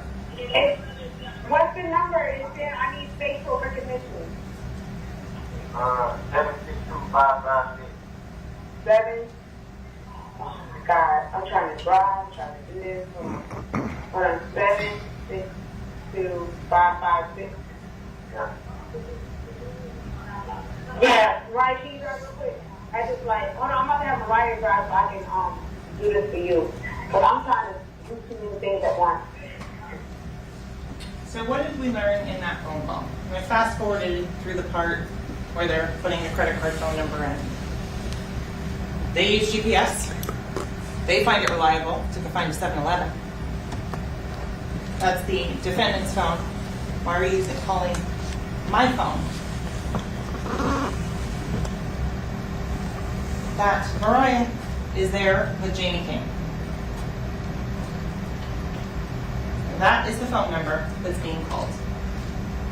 That's being identified as my phone by the defendant.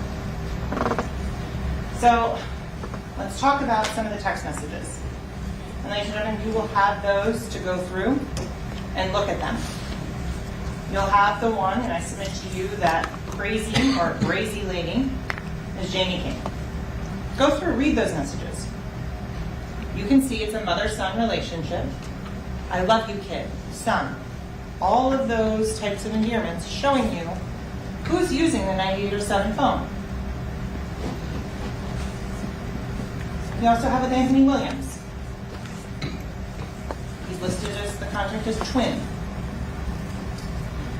Ladies and gentlemen, we've gone over the messages where you can see the animosity, that there is some tension between Mr. Williams and Mr. Demmons, where Mr. Williams is making it clear that, and I will fully agree,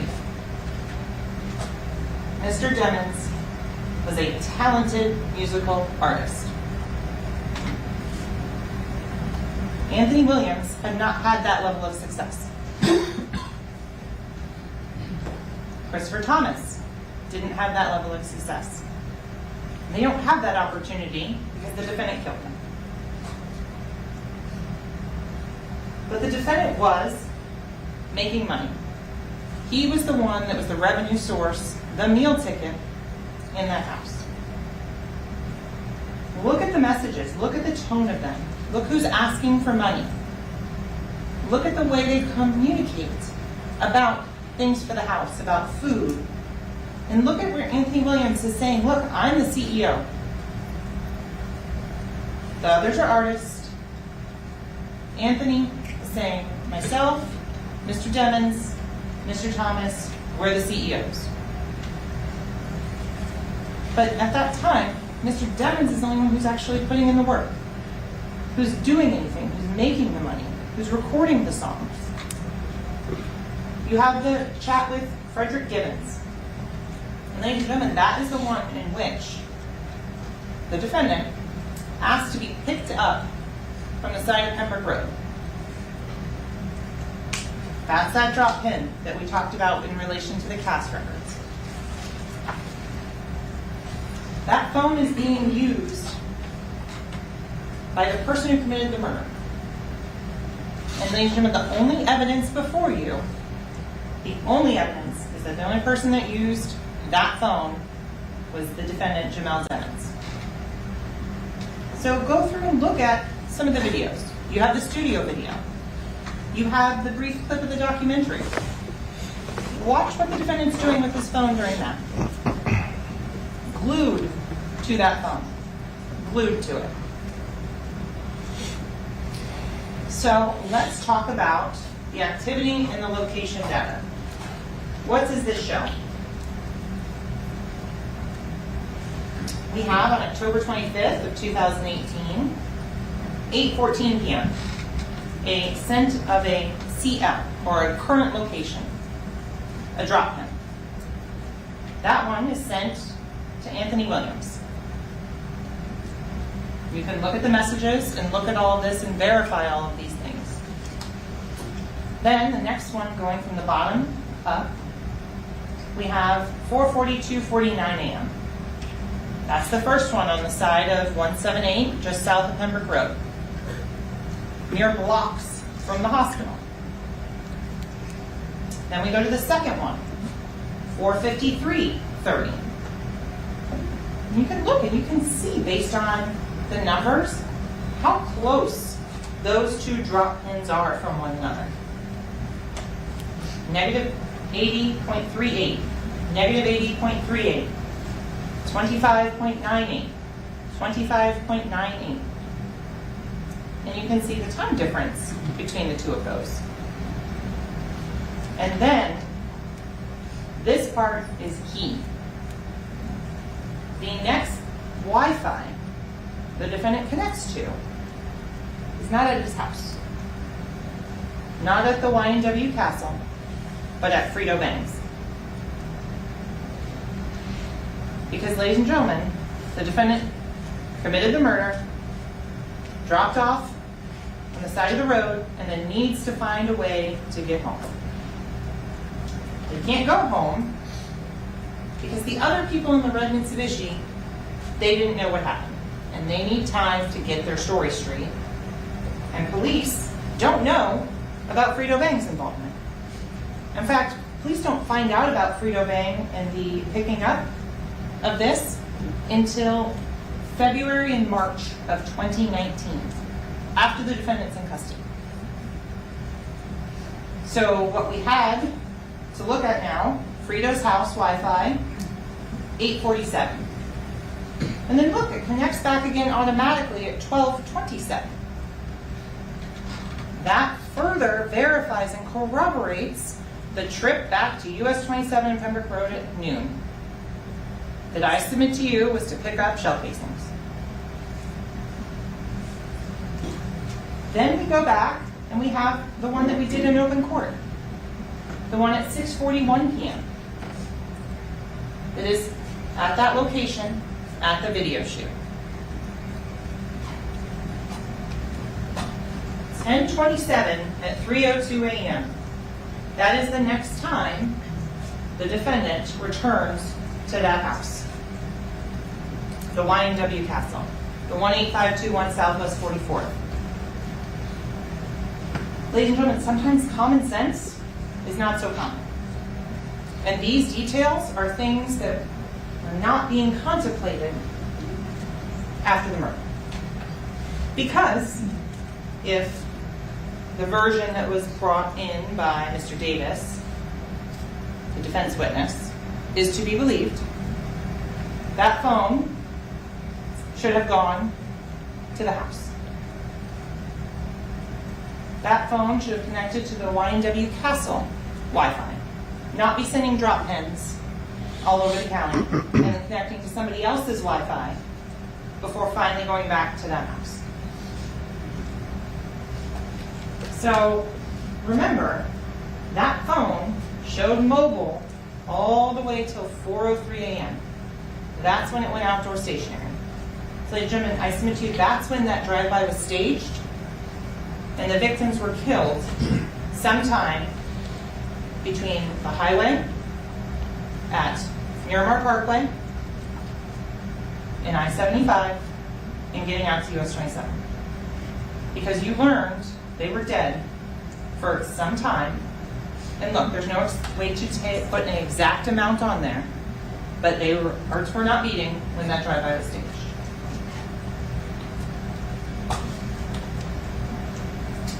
So then if we go into the steps. If you recall, the drop pins, 442, 1,397 steps, 945 meters. And ladies and gentlemen, you can go back, and this is in evidence, you can look through and see when the defendant's at the studio, in the recording studio, you don't see this type of movement. If the defendant was home in bed, you wouldn't have any activity. As to if it's 70 steps, 80 steps, 50 steps, you would have 0 if the defendant was home in bed with his phone.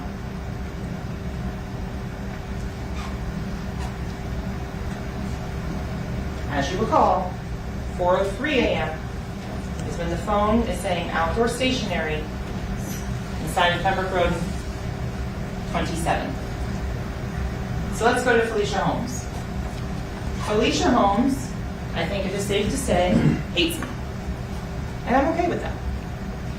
Because my job is to prosecute a crime and prove that it happened. Ms. Holmes didn't show up for a summons.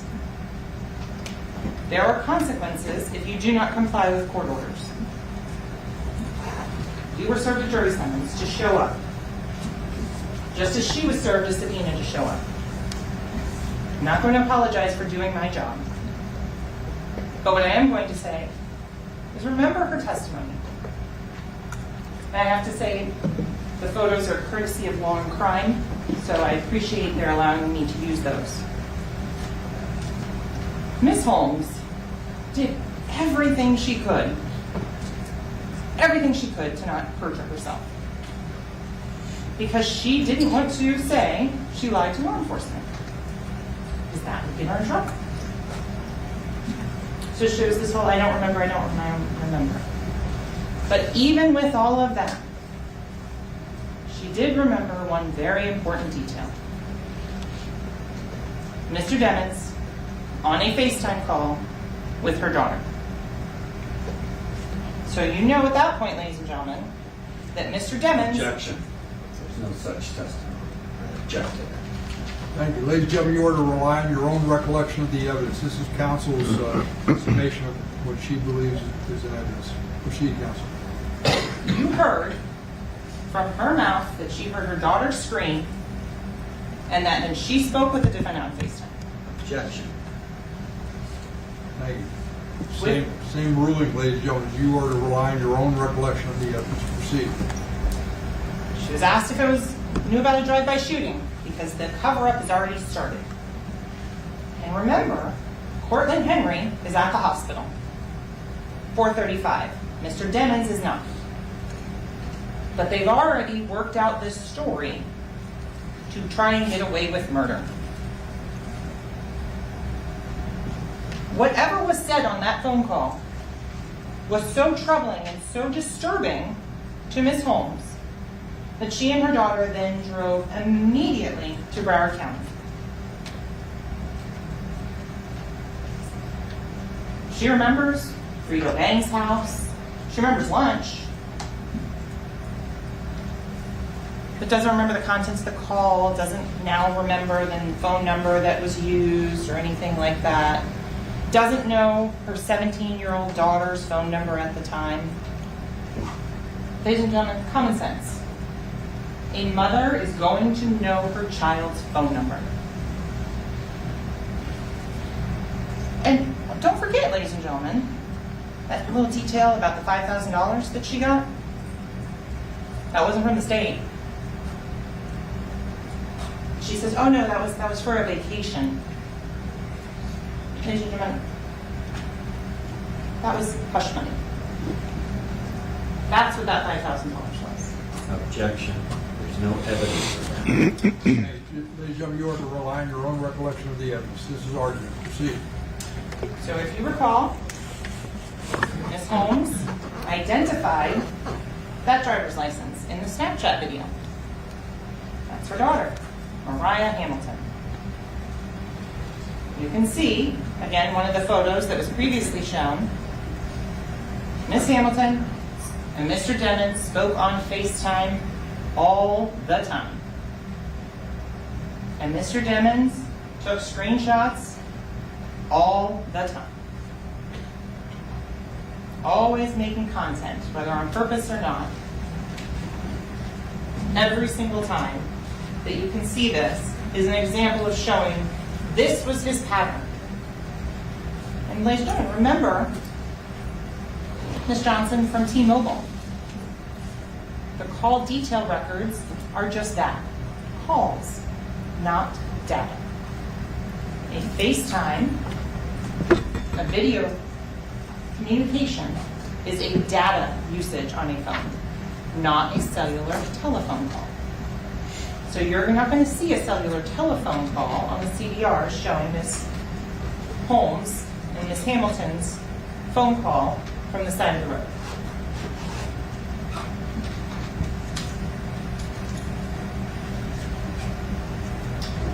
Travion Glass, the red Mitsubishi. What did we learn from Mr. Glass? We learned that the red Mitsubishi did not stop at the gate. And ladies and gentlemen, that's consistent with the physical evidence, with all of these cell phones, with everything else that cannot be changed by a person's failure to recall, that is in the records, that is on video. That's what you can show to corroborate, to show that he is being honest. Mr. Glass said Mr. Demmons was not in the car, that red Mitsubishi, at any point on October 26th of 2018. Same 4 people got in, same 4 people got out. He recalled the different clothing the defendant was wearing at Frito Bang's house. And he authenticated those photos that Danny Polo first introduced, that those were from that evening, where you see Anthony Williams sitting on a couch smiling, where you see Christopher Thomas animated standing up, where you see Jamel Demmons doing a handshake with the engineer. And look at those photos, ladies and gentlemen, because if you zoom in and you look up at that top of the one photo where the engineer is sitting down at the computer and Mr. Demmons is standing up, you can see the exact same screen grabs of the studio surveillance footage that you watched. You can see the red Mitsubishi and the gray Jeep. parked just as they were. So Mr. Glass said that the red Mitsubishi did not stop. Just because you're in a courtroom doesn't mean common sense doesn't apply. If you fall asleep in a car and the lulling motion of the car driving puts you to sleep. That first red light, when you get off that interstate, wakes you up. These are things that you can rely on in your own personal experience to say, oh, yeah, that makes sense. That the red Mitsubishi didn't stop.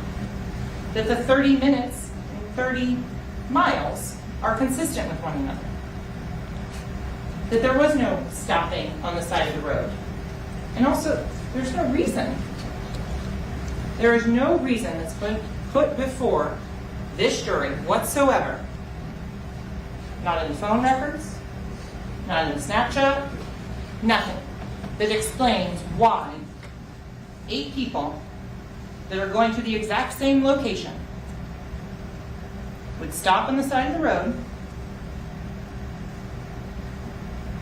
Just one person would switch a car. No reason whatsoever. And ladies and gentlemen, you can look at those videos and see the cars are tracking together. The phones are tracking together. All the way through until they get to 184th.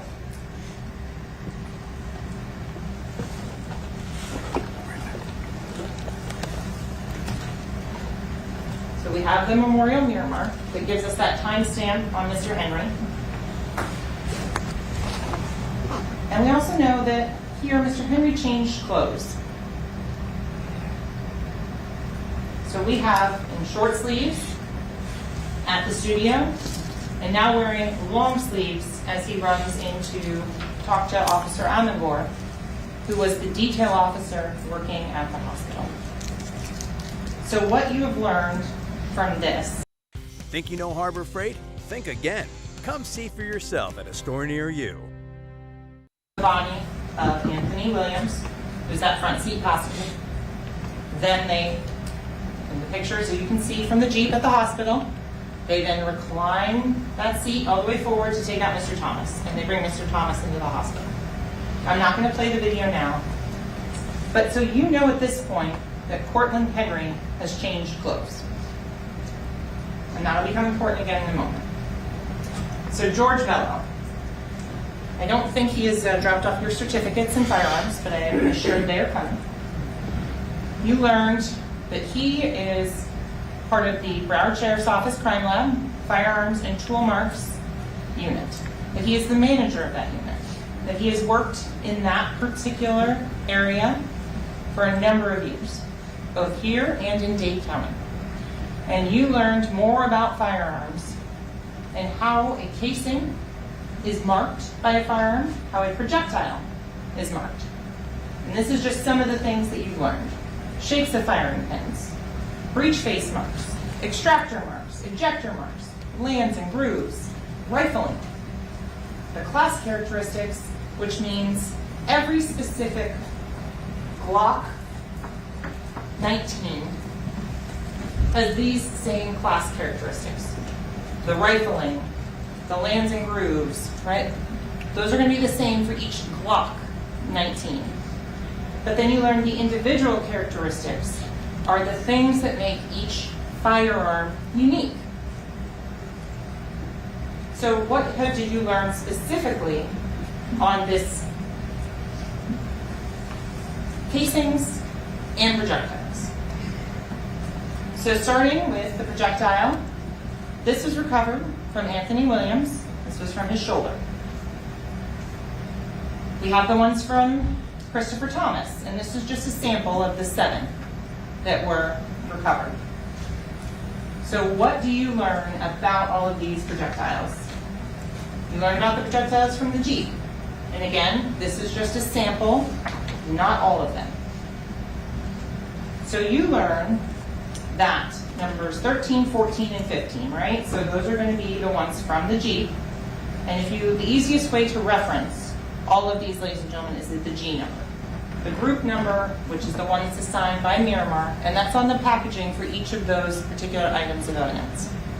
So you learn that 13, 14, and 15, which came out of that Jeep, were all fired.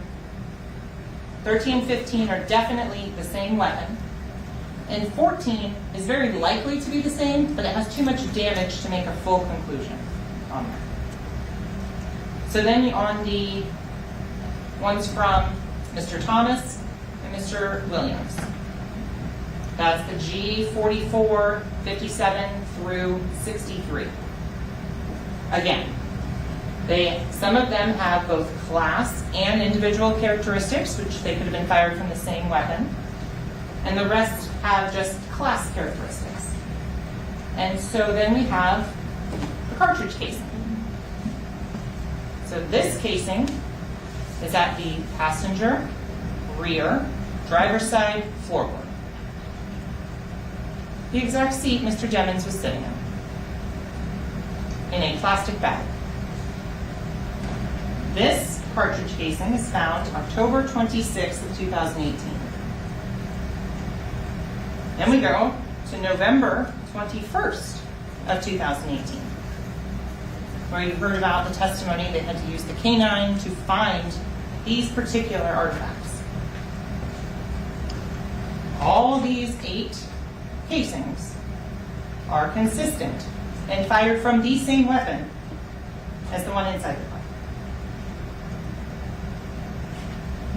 From this, ladies and gentlemen, and we went through the cantilevers, the lands, the grooves, the rifling on all of those. So we go through every single one. And that's G196 through 203. Right?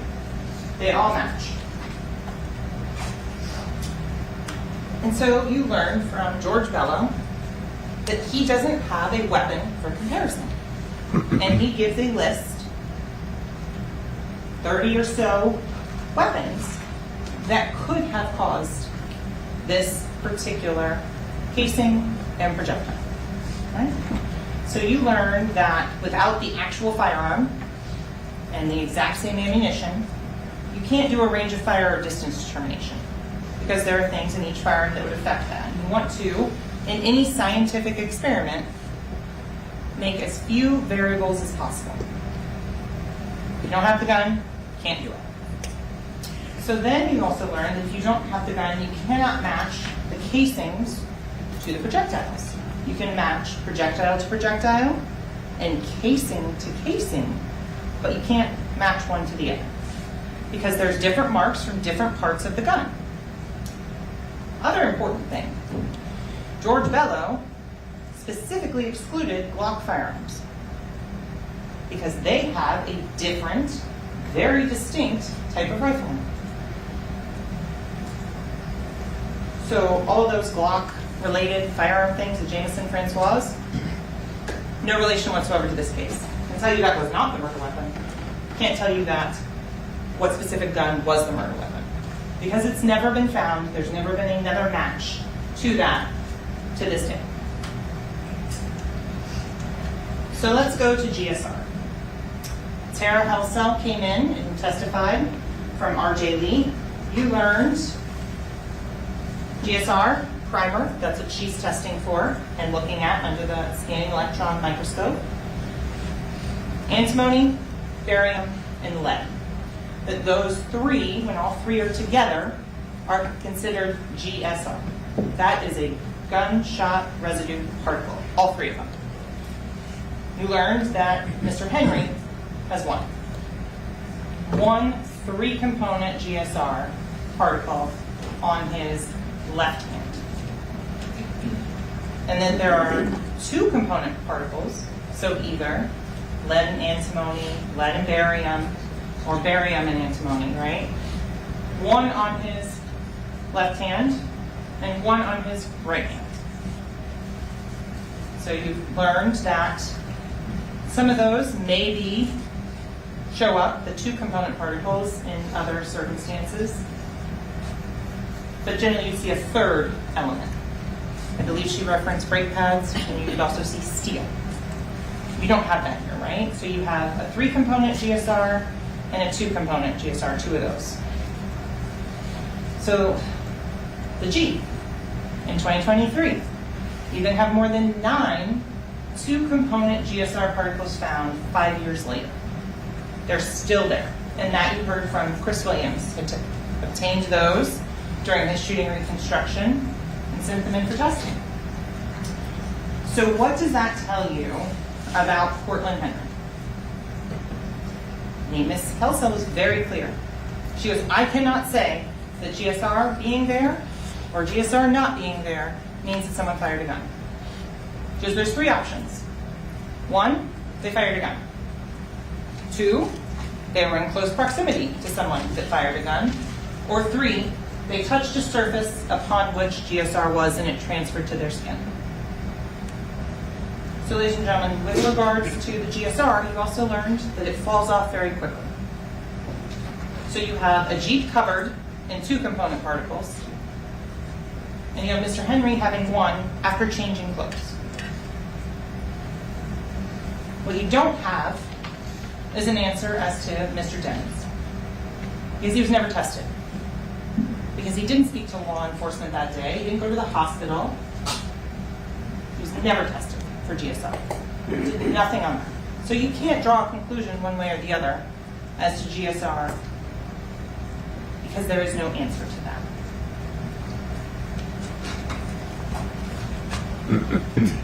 So again, George Bello says all 8 casings are all from the same firearm. You can't have a drive-by and have a casing wind up inside the car. Doesn't work that way. So then we get to Mr. Henry's statement, part of the cover-up. So you hear, I was getting sleepy, I was almost home. Out of nowhere, I heard gunshots. I ducked down, almost crashed the car. And these are from that sheet that you had. And if you want to listen to that statement again, those will be made available to you as well as the disc, but you would have to come out into the courtroom to look at those. So he's talking about ducking, hitting the median. He's embellishing, trying to sell this story. Because there's no evidence that shows any sort of tire damage, any sort of rim damage whatsoever. But no description, no idea what type of car, nothing on that, because there wasn't one. But he is trying to build a cover story to take this defendant and separate him from the shooting. So as you learned, how Miramar Parkway is laid out. And you learned that the Miramar Police Department shut down Miramar Parkway and walked more than 2 miles. They walked from I-75 all the way to 184th. And so when you look at Miramar Parkway and the geography of it compared to Mr. Henry's statement, it's interesting to note that the hospital is right there. If it had happened as he stated, we wouldn't have differing time frames on the postmortem wounds and the fatal wounds. That's a mile. From I-75 to 172nd, 1 mile. From 172nd to Pembroke Road, 1 mile. If that's where this happened, you would have evidence of it. And there is none. There's no casings, there's no glass, there's no projectiles. So from this, and all the cell phone records show consistent path of travel all the way across Miramar Parkway to 184th. That is when everything splits. And if you recall, Detective Hector Bertrand testified when these maps were placed into evidence. So let's go to the DNA. On October 26th of 2018, Chris Carter swabbed the rear driver's side door handle interior. It wasn't tested until later because, ladies and gentlemen, as you can tell, investigations are fluid. They evolve. And let's not also forget we had 15 months of a global pandemic where nobody came into this building. So this isn't tested until later on. Doesn't change what's on the swab. As you've learned from both Kurt Rhodes, the DNA expert, if you have DNA on there and it's in an optimal environment, like a cotton swab, it's going to be there pretty much indefinitely. On this swab, when it is tested, from this door handle with the blood on it, here's what you have. Very strong support for Christopher Thomas. Limited support that Anthony Williams is also included. And very strong support that Jamel Demons' DNA is on that door. So ladies and gentlemen, when an item is tested, it doesn't change the results. There are many factors that go into when an item is tested. Witnesses aren't being cooperative. Have to come up with a different way to prove it. This is the other way to prove it, ladies and gentlemen. That his DNA was on that door handle.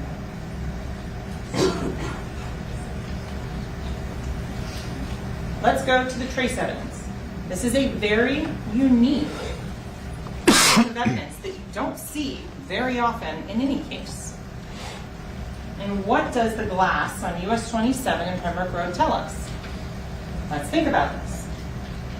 The glass is on the north side of the road. Why is that important? So if you have Melly's murder mobile on the south side of the road, stage the drive-by, you now have a ton of shattered glass. Some in the vehicle, some hanging on. You have to leave that area. How do you go from facing eastbound on the south part of the road to going back to US 27, because that's the only way out, as you've learned, pop a U-turn. What happens when you pop a U-turn? All the glass that was in that vehicle is then thrown out to the north side of the road as they make that U-turn. So ladies and gentlemen, that's why this glass was collected, and that's what it shows. It shows the pattern of travel and the fact that this did happen in Miramar on the south side of Pembroke Road. So you have the different populations of glass, and you heard from James Morano that the two different types that he went through and he compared them, and that they are consistent, both the standards as well as the ones on the side of the road. It's another thing and another level of showing you that this Jeep was out there, that this was the cover-up, that this was not a drive-by. So let's go to the gangs. And ladies and gentlemen, I'm limited on time in terms of what I can talk about. So in some areas I'm going to be brief. This is one of those. Ladies and gentlemen, the evidence clearly shows the defendant is a G-Shine blood gang member.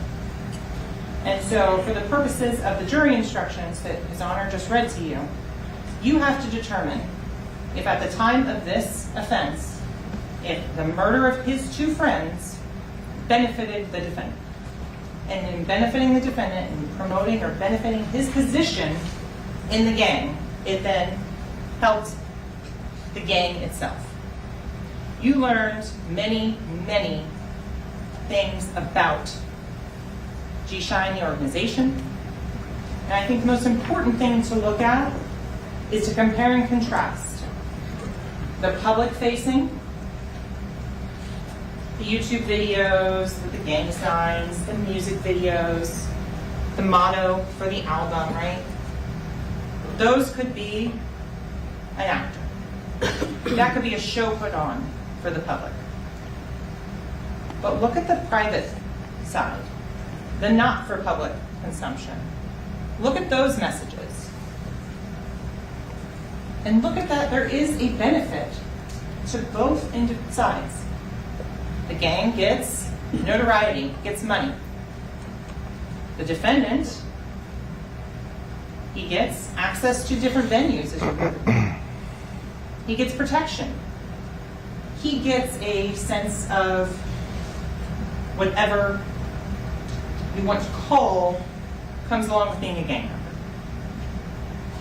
And so, ladies and gentlemen, you've heard lots of testimony from Detective Danny Polo as to what the primary activities of GKB, Gangster Killer Bloods, are. You learned that they're the enforcers. You learned that they are violent. You have that information before you in those text messages.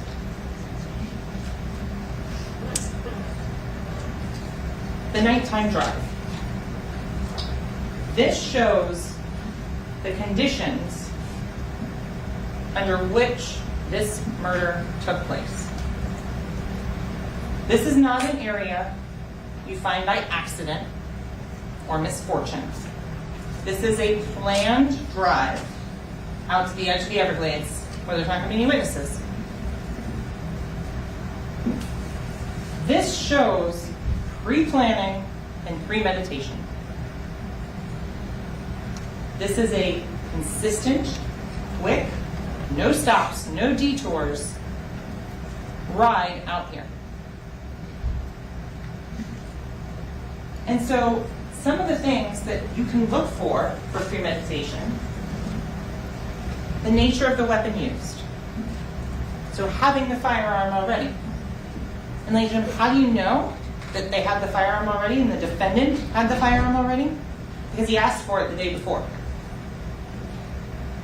Remember, on October 25th, Jamel Demons, 9807, sent a text message to Anthony Williams asking, where's the fire at? FYE. And Mr. Williams says, it's in here with us. And if you look at the context of the conversations, that shows they were driving down from a location in Stewart, and they were driving to pick the defendant up at the airport. Mr. Williams brought his own murder weapon to the defendant. Look at the rest of the conversations. There's multiple discussions about this firearm. Where's the firearm? From Mr. Williams to Mr. Demons earlier on. It's in my closet, third shoebox. This is discussed. That is not a lighter. That is not a really great song. That's a firearm, ladies and gentlemen. There is discussion about firearms. The presence or absence of adequate provocation. When you look at that and you're looking at this case, they were friends, right? They were buddies since they grew up. But look at the stress being placed on this defendant as the only one bringing the money in, as the only person who is paying the bills. Look at the tension on there, right? Look at the issues and concerns with Mr. Williams, Anthony Williams, and the defendant's mother, that they're fighting an argument. The message is on there to that effect. So look at, for premeditation, you can also look at the manner in which the homicide was committed. Anthony Williams was shot in the back of the head. That was planned for when he was sleeping so that he could not fight back. That was a premeditated, planned killing of Anthony Williams, where there would be an alibi already discussed. So then, Christopher Thomas. Premeditation, as the judge instructed you, does not require days, weeks, months of planning. Premeditation can be formed quickly. Example we used in jury selection. Going to your mom's house on Mother's Day. You forget to bring flowers. You reach down, pull some flowers out of her yard and give her to those. That is premeditation. That is thinking about something, then doing it. Ladies and gentlemen, I submit to you the murder of Christopher Thomas was premeditated in that as well.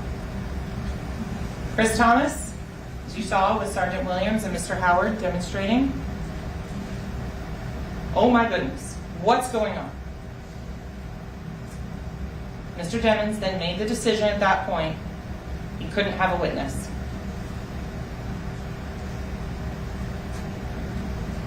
So look at that. Those are all things in which you can get premeditation, how it was committed, the wounds that were inflicted, the back of the head. Going to Facebook.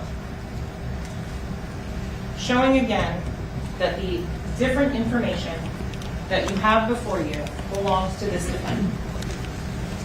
772-713-9807. And that Melly, Montana, at iCloud.com is the email. Remember the Snapchat? Melly.Montana? These are names that the defendant uses over and over again to talk about and communicate and identify himself. And look, that phone says verified as belonging to Ynw Melly. Also remember Facebook. We have October 26th of 2018. Sun's going down. And the defendant's phone also shows him at this location in Cocoa. And he is dancing and singing and performing, wearing the same jacket, an identical jacket to what Chris Thomas was wearing the night before, and showing Mr. Henry wearing the denim jacket, like Mr. Williams was wearing the night before. And so the question was posed about a contractual agreement and losing money to be there. Well, ladies and gentlemen, look at the text messages between Mr. Demmons and his mother, because he wasn't worried a couple of months before about missing a show because he was getting his hair braided and losing $1,000. But then this night, when his friends are killed, he's dancing and partying around and is worried about a contractual agreement. Just look at those types of information and those types of behavior and how someone is acting. Snapchat. If you recall, this is the argument between Mariah Hamilton and Ynw Melly, Melly, Montana. Bort coming everywhere with me, because if them crackers come grab him, it's my fault he forgot. I keep Portland with, because at the end of the day, he did one of the realest shit in my life. Yeah, he covered up a murder. Did a very terrible job of it, but that's what he did. That's what this is referring to. This is less than 2 weeks after this homicide occurs, and that's what they're talking about.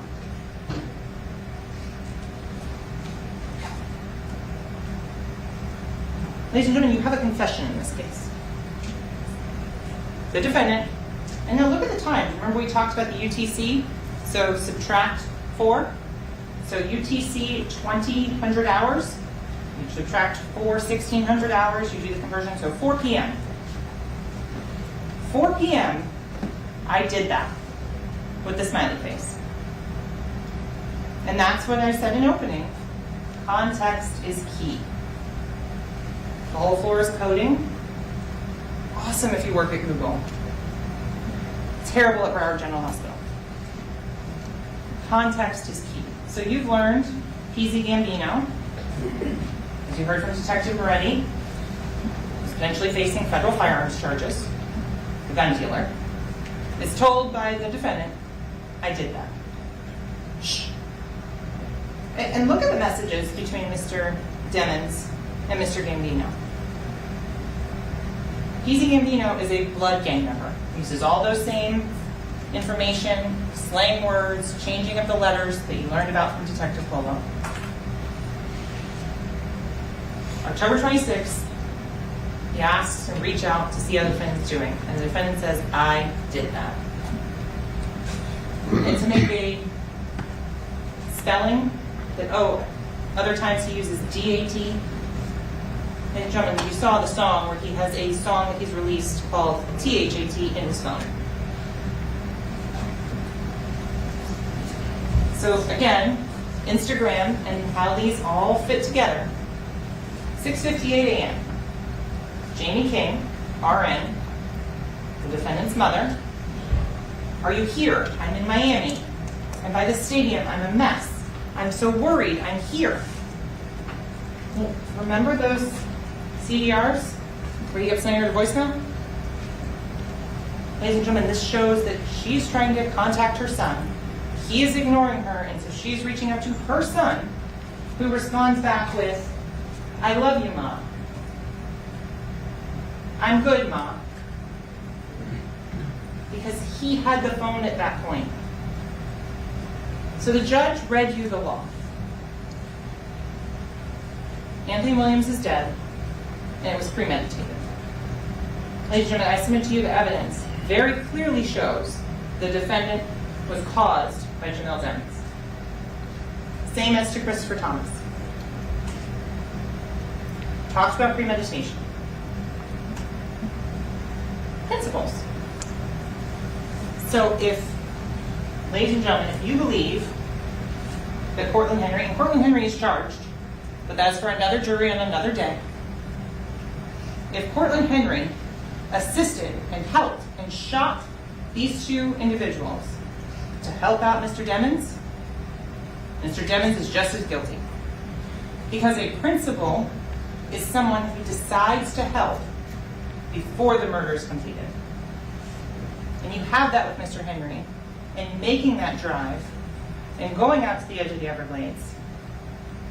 You have that. He is a principal to first-degree murder. Mr. Demings is just as guilty, and so is Mr. Henry. So, in my few remaining moments, I want to briefly touch on the unlucky 13, because I'll give Mr. Adelstein, Mr. Henry. He's charged, right? So from all those unlucky 13 people that are listed as suspects, they have one thing in common, and only one thing in common. They made a single online threat. In poor taste? Yes. Any other evidence that ties them to this case? None. No location data. No communication from anyone in that Jeep to say where they were. No DNA of any of those people on that Jeep. No ballistics evidence at their feet where they were sitting in that Jeep. No private confession. Because remember, all of these online threats, they're out there for the public because they're trying to get attention and trying to get some sort of benefit for that for themselves. Distasteful? Yes. A crime? No. There's no drop pins for an emergency pickup from any of those individuals. There's no phone for any of them at any of the scenes in this case. So, motive. We talked long and hard how we don't have to prove motive. Motive, it's intent. Intent is an action of the mind. So I'll give you motives. Anger. Greed. Resentment. Advancement in the gang. You heard $16 million was coming into Jameson Francois, and that you saw $15,000, $10,000 payments going to Mr. Demings. Simple math. Splitting something 4 ways or 2 ways with Mr. Henry, who wasn't smart enough to even properly give a statement to keep Mr. Demings away from the car.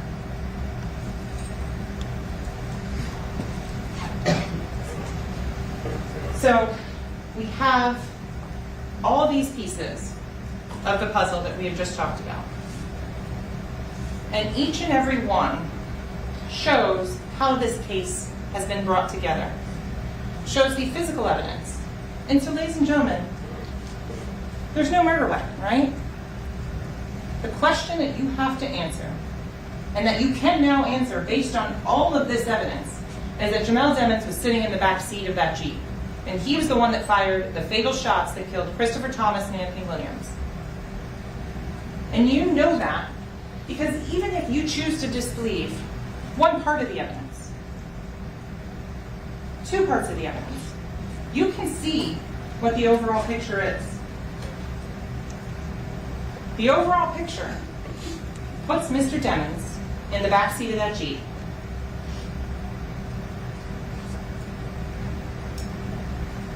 It puts him holding a gun. You don't need a murder weapon to know that he committed these two crimes. Ladies and gentlemen, I would ask that you serve justice, that you deliberate, and that you return a verdict of guilty as charged as to murder in the first degree. Thank you. Can I see Counsel Sidewalk, sir?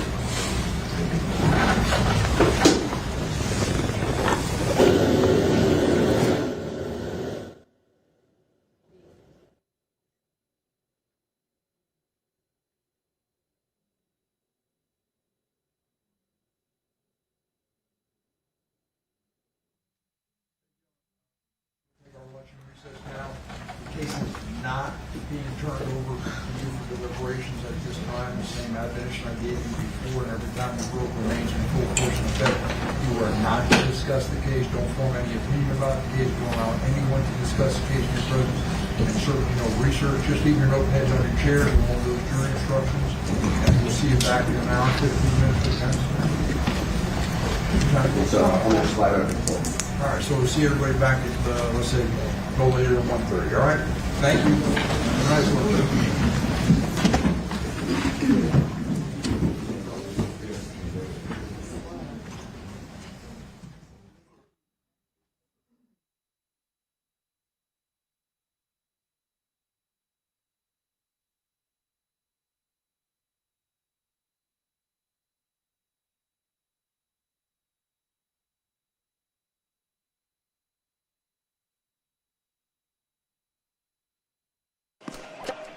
How long does it take to upgrade? My head is spinning from all this rave. I can't move my finger. Discuss. So I'll have an answer right after, before they come in. Of course. Anything else to discuss this time? No, sir. All right, see everybody back at 1:30, right? Yes, sir. Fair 1:30. Thank you. Have a nice lunch.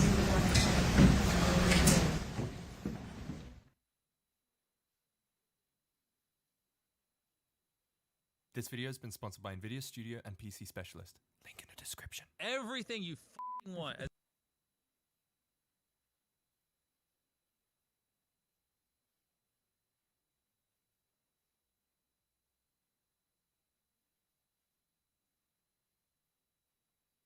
See the red Mitsubishi and the gray Jeep.